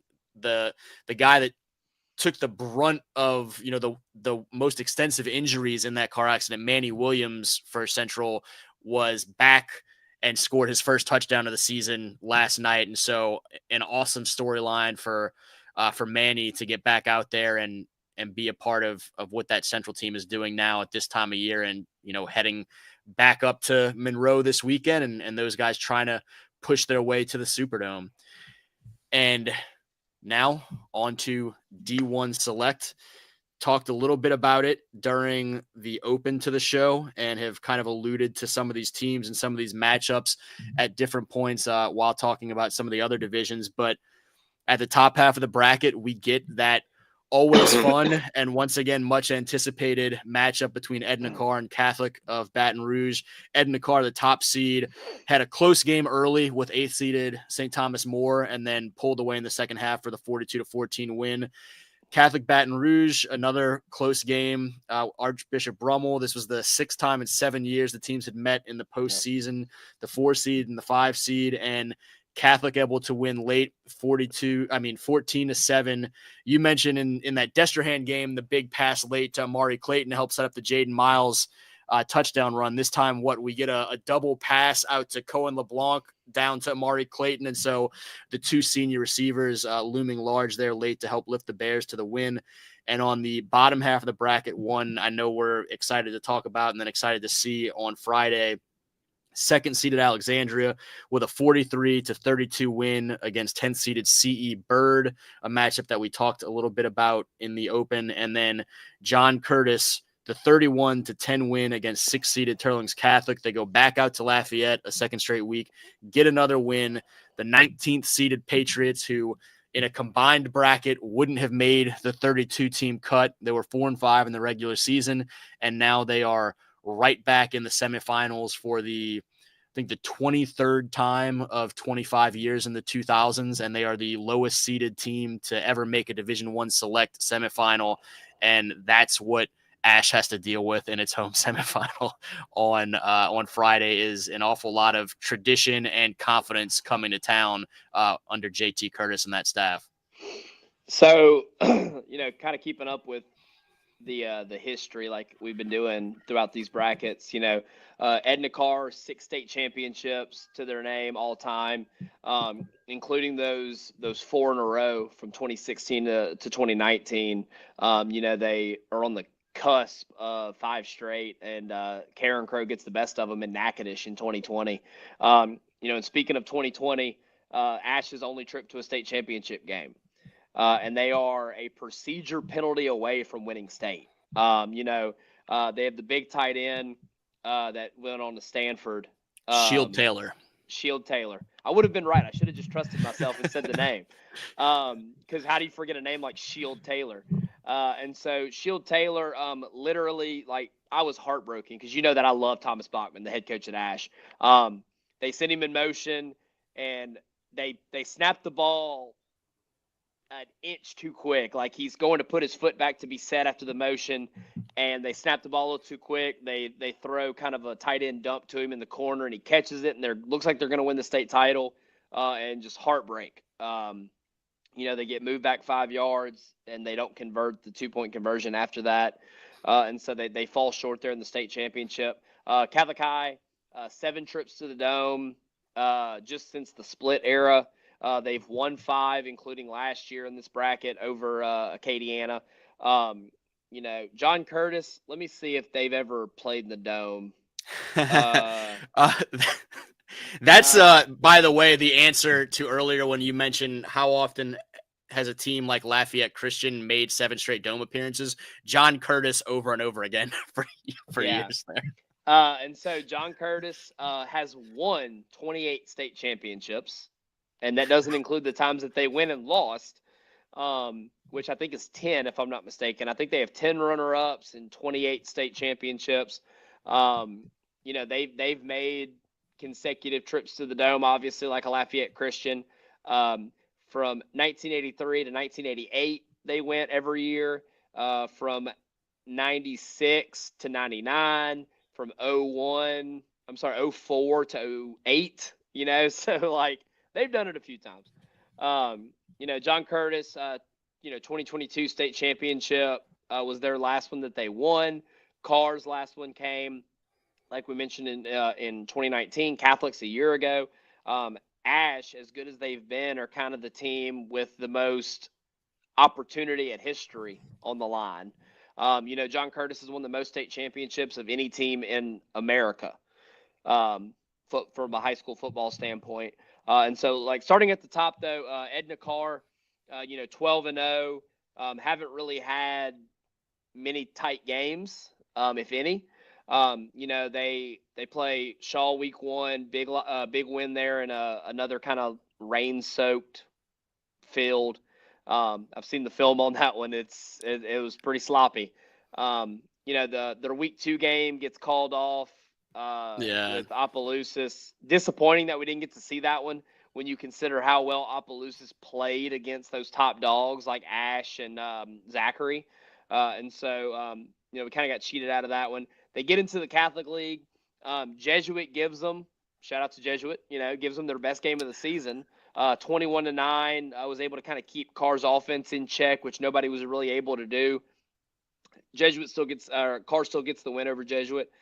St. Aug and Carr was a really good game for about 3 quarters, and then Carr kind of just pulled away and got a 34-13 win there. 69-28 win over a Rummel team that we just played last night. That was obviously insanely tough. They get a lopsided win the week before over John Curtis, 35-14. They open with Huntington after a bye. Huntington has to make a long trip down from Shreveport. That's very lopsided. Last night, Carr kind of showed that they have resiliency. They fall behind 14-0 to STM with some early mistakes. They don't flinch. They score 42 unanswered to get kind of what is looks like a lopsided win there, but it was very close. In the first half, especially 21-14 Carr at the half, and now they go to face a Catholic High team. That obviously has played a really tough schedule. Destrehan, STM, University Lab, a game that Catholic fell short in overtime to a really, really good U High team. Win over West Monroe, and then big district wins over Central and Zachary. Every time Catholic and Rummel play, I mean, man, it's always like this. Last night both defenses did an incredible job of forcing a lot of 3 and outs. Both teams were able to kind of get some momentum with some first downs, and then like the defenses would slam the door shut. And so it's really a testament to both of those defenses and the way that they played. And then, like you said, the difference in the game, Coach Hudson Fuller got the stones on that man to call a trick play on 4th and 3 when logic would dictate, hey, run the ball, get the first down, and then just keep the drive going.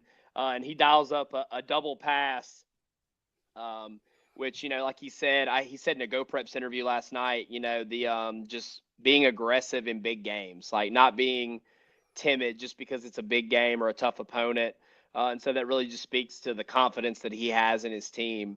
I've had the pleasure for 5 years now to get to be with him every single week.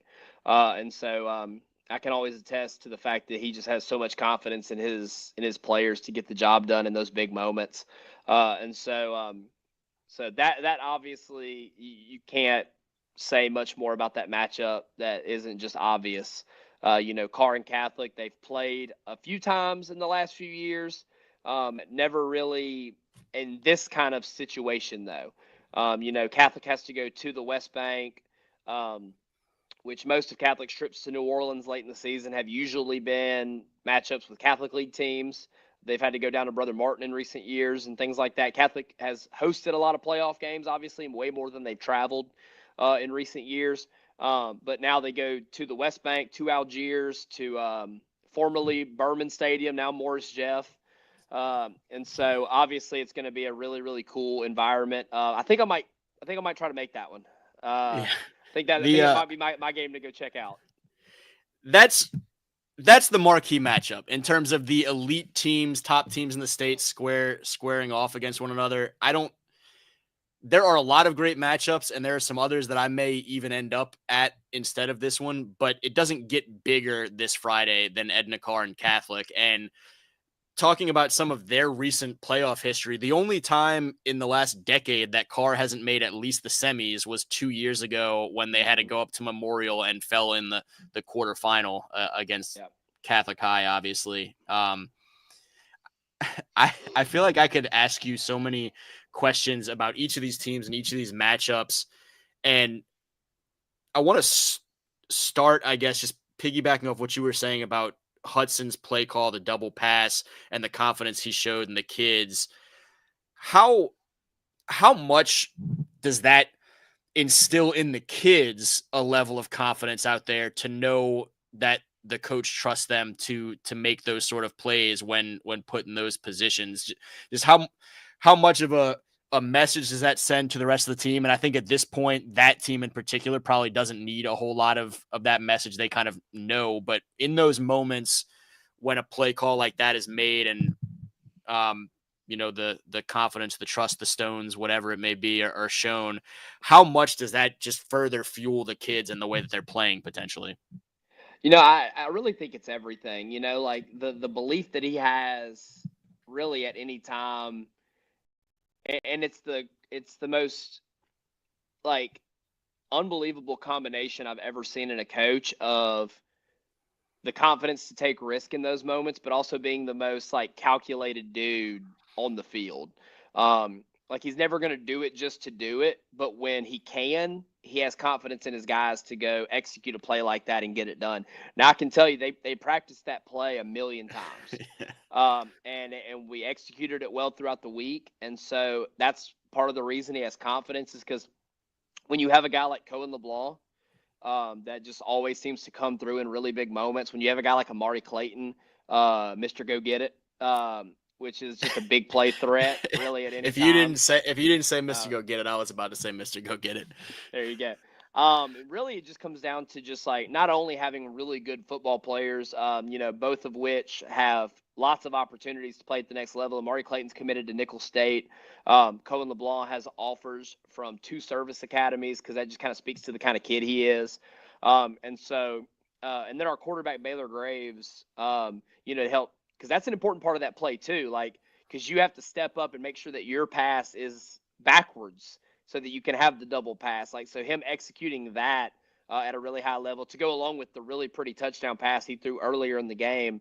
And so he's done a great job this year too. And so I think like it's everything. Like he doesn't call plays like that just to call them. And so I think that it goes a long way in the confidence that the kids have, knowing how much Coach Fuller believes in them, is because like, hey, it's 4th and 3. We're gonna run a trick play. Like we're not gonna hand it off to our Power 5 offered running back to go get 3 yards, or one of our other really talented running backs like like Rylan Parker, Jeremy Fisher, Aiden Calkins, like all these other 3 backs that can go get you 3 yards and get you a first down. Or Baylor Graves or Turner Goldsmith out on a quarterback run, like 2 guys that have done really good jobs running the ball this year. So you have 5 or 6 awesome options to carry the football there. And no, we're going to throw a double pass. We're going to score on it. You know what I'm saying? Like, it's just like the belief he has. I think the belief he has in them just is a huge thing that leads to the results that we're able to get at Catholic. I've never seen anybody do the job of head coach better than what he does. And I know I'm horribly biased. And I would take a bullet for the guy if need be. But like, just I've never seen anybody really just. And I've been around some really good coaches in my life. John Botman Sr., Dennis Dunn. Like I've been around some really good football coaches. And so just the way he does everything so intentional. Nothing's ever wasted. No time is ever wasted. And I think that just the way he operates really resonates with the kids at Catholic High. Like that everything is just the way it's scheduled, and like we hit on everything, but it's not like but it's still an environment where fun is being had. Like it's scheduled, it's detailed, and we are by the minute, but the kids are still having a blast. Like if you come to one of our practices, like we're having fun. And so like I think the combination of that is really rare. And so I think that that goes a long way in just speaking of the kind of man he is and the staff he's put together, and the fact that these kids play so hard for him every week. That play call now is obviously something that has to be in Edna Carr's mind in some of those situations going into this Friday, and they'll have to think about it a little bit. And as it relates to Carr, I wanted to ask you. Everyone would love to just blow through the playoffs and route everyone and shut them out and whatnot. Doesn't typically happen that way. And so games like whether it be a Carr battling early with STM and having to overcome some of their own miscues, or similarly, we talked a bunch about that Dunham and LCA game where Dunham is down 17 heading into the 4th quarter and has to overcome that. How much of a benefit is that to those kids then for the next matchup or the rest of the way to have had to face that and get through it, knowing that there probably are additional tough matchups ahead? I mean, you have to. And like you really, as long as you come out on top, obviously, you want those tough games at some point in the season, but not too early to where like your kids kind of forget about it. Like you need to be able to draw from like, hey, we've been here before, understanding that we can overcome these really tough situations. Like I look back to last year, like the all the circumstances around the Catholic Rumble semifinal, all right, where 14-0 Catholic, 14-14 into the 3rd quarter, and the bottom falls out of the sky, and you have to come and finish the game the next day because of lightning. and the fact that like our kids had been in that kind of situation, and like our senior class last year was obviously exceptional, but like we have a ton of starters back. Like we have like half the starters on offense and defense started last year. And so, like, we have a lot of guys that remember that game. They remember what it took. And so I think it's great to have those kind of matchups. I think it's great to struggle, right, and to be able to see if you can overcome it, especially at this point in the season. You know, when I first started coaching at Calvary, our first 5 games included Bird, Parkway, STM, and West Monroe. Was 4 of our first 5 games, and we were 1-4. And the reason that we did that was because we knew our district was not very strong. And so when we went to a Catholic of New Iberia for the semi and it's a 1-point game, like we had something to pull from as far as how to finish these types of games. And so I think when you're looking at like Catholic, like you need a trick play with 3 minutes left to take your lead to win the game, or your car, you're like, hey, we're down 14-0 to a very well coached, disciplined STM team. We got to refocus. And so I think it does nothing but help both of those schools going into this semifinal matchup. You look at Curtis, 5 losses in the regular season. Like they have struggled to pull from. You look at the way they won the Acadiana game. All right, they understand like, hey, we're not out of it as long as there is any time left on the clock. Ash, you look at some of the games that they've had. Their game with Ruston that came down literally to basically the very, very end to help prepare them for moments like this when you have to pull from something. If you've just steamrolled everybody all year, the first sign of adversity can sometimes sink you. And that's why every year, I think you'll remember, every year we look at a team that doesn't make it to state that everybody just assumed would make it. And a lot of times the common theme with that team is that they didn't have a challenge until they ran into a team that had been challenged, and the team that had been challenged threw the last punch and came out on top. And so I think all 4 of these teams have had moments this year. Now, Ash has had a little bit less close games, I think, than the other. And Card hasn't had really any nail biter. But I think it was good for them last night to fall behind early and see what they were made of, to be able to refocus and make a big comeback and end up having a pretty lopsided victory. So it's everything. You want struggle, you want tight games.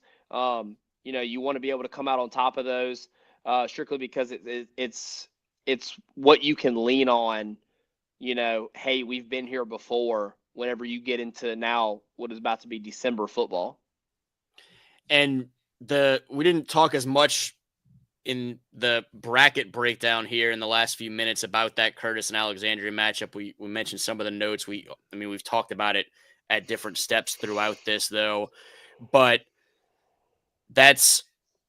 we look at the difference of history between the two. We look at the difference of styles. How much of a challenge, and I don't remember if we talked about this before the stream or if we talked about it early in the stream, but Alexandria preparing for John Curtis and what they do at this time of year and having to bounce back from a CE Bird matchup where they had to prepare for some similar things, but done a little bit differently. How tough is this of a draw for Alexandria as that last step before the Superdome? I have all kinds of faith in Coach Bachman, Coach Mercer, all those guys with the Trojans, that they'll have their guys ready to play. But Curtis is just tough, man. They're tough to prepare for this time of year for a variety of reasons. And from a schematic standpoint in particular, how much of a challenge does that pose when the Patriots roll into town in early December? I think it's a massive challenge. Now, granted, I think they're up for it. I agree with you that I think that Ash is up for the challenge. They're very well coached. And I don't just mean offensively, which we already know that they're well coached offensively. I mean, heck, they've scored over 40 points in every game this year. But defensively, they've done a really good job. I mean, you held a really good Neville team to 16. You held an electric Evangel team to 6. You hold a talented Ouachita team to 12. And so they've been able to play really good defense, but now you're going up against a totally different animal. The split back veer is so few teams run it, and even less teams run it well. The split back veer, you think Acadiana and Curtis. Those are like the first two teams that really come to mind when they run it. And you haven't seen it since you scrimmaged Acadiana way back in late August, and so it's been 13 weeks since you've seen it, since you prepared for it, since you saw it in practice, in game film, anything like that. And so it creates a tremendous challenge. And it doesn't even matter who you're playing. The offense alone creates the challenge. And then you add in the fact that, it's John Curtis doing it. It's a team that has won 28 state championships all under the same head coach. And so he has literally more state championship seasons than not. Like, I think he's been the head coach. He had his 50th anniversary a few years ago. So I guess this is like his 53rd year maybe as the head coach at John Curtis, which literally means that he has won more state titles than he's ever had seasons where he didn't win state titles. And that's just stupid. And so I love Coach Curtis. And so, like, it creates a massive challenge because not only is the offense so unique, but you're facing one of the two teams in the state that does it the best. You've played Acadiana way back in your scrimmage, and now you're playing Curtis. And those are the two teams that run the split back veer better than anybody. And so it creates a massive challenge, especially when you only have a week. It's not like Ash was playing nobodies in the playoffs and got to just kind of, we're going to look ahead and look at Curtis. No, that they couldn't do that because last night, like we said, Bird gave them a great challenge, a 43-32 victory for the Trojans over Bird, a Bird team that really started playing well after Bird finished fourth in their district and made it to the quarterfinals and gave the 2 seed all they wanted. So, Bird really turned it on there, and they give them a little bit of look at the option game, but it's a totally different look. When you go from the flex bone to the split back veer, it's not the same. And so the blocking schemes are different. The meshes are different. The motions are different. The ways they can throw the ball out of it are different. And so you have to be prepared, obviously, as Acadiana knows, for Curtis throwing a jump ball to one of their tall targets and him going up and getting it. And so I think it creates a tremendous challenge for Ash. I think they're up for it because of how well coached they are and how good their offense is. But you got to win the time of you're going to probably lose the time of possession game. It's what can you do when you get the ball to make sure that you're not in a 14-7 game late in the second half and you've only had the ball for 10-12 minutes out of the whole game. And so that's what it's really coming down to. You expect Curtis to win the time of possession, but that doesn't mean Ash obviously can't win the game. We saw LSU against Florida a few weeks ago have the ball basically the whole game and lose. And so it doesn't really matter. It doesn't mean you have to lose the game if you lose time of possession. And so what can Ash do when they get the ball? No one has stopped them this year. Not only are they undefeated, Ash doesn't have a 14-7 win on their schedule. All right, they have scored over 40 points in every game this year. And a lot of those were against very good teams. Like you look at their schedule, Scrappy Westphal Bunch, which I'm always going to give them love. Union Parish, they're still playing. Destrehan, they're still playing. Opelousas, who everyone expected to still be playing. Ruston, they're still playing. Neville, they're still playing. So 4 of their 5est, toughest opponents are all playing in the semifinals. So probably the most battle-tested, as far as opponent goes, team in the entire state. And so they've got the offense to overcome the challenge, but you can't overlook the fact that it is going to be tough. And you don't have time. I'm glad that we don't have to prepare for it. Because it does create a tremendous challenge, not only because of the offense, but like I said, who's running the offense matters. And it's a group that has, like I mentioned earlier, they've been running that offense since they were 5 years old. And so it creates a tremendous challenge for Ash. And I think that game is going to be fun with a capital F. I think it's going to be awesome. A couple of great matchups in D1 Select. Great matchups all over the state. I know I speak for you when I say we can't wait for all of them. I can't wait to figure out which one I'm going to end up at on Friday. And I just hope that we have a, knock on wood, fingers crossed, all those things, a clear night on Friday, and we can finish all the games on Friday and it not be like last year where I'm scrambling to figure out a second half of a semifinal game to get to on a Saturday, and teams are having to deal with all of that chaos like a year ago. But we said it last week and say it again. Folks, go out to these games.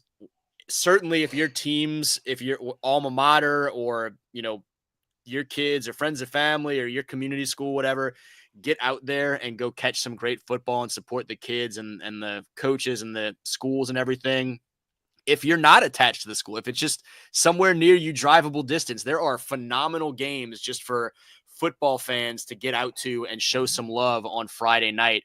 And so I don't know if you have any more to add, but I'll kind of leave it to you for last word on all of this. We've got 32 great teams and 16 great matchups the rest of the way. Man, and just going off what you said, as you were saying it, I'm looking at the brackets to literally make the same point that you just made. Look, you don't have an excuse. You have nothing better to do on the first Friday in December. All right.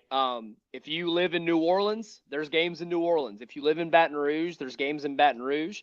If you live in Shreveport, Monroe, there's games in both. If you live in the Lafayette area, go see Vermilion Catholic play. And so if you live in Sinlaw, there's Ash hosting a semifinal. So you have no excuse, no matter where you live in the state, whether it's 225, 318, doesn't matter. Everywhere in between, there's a game in your area code taking place.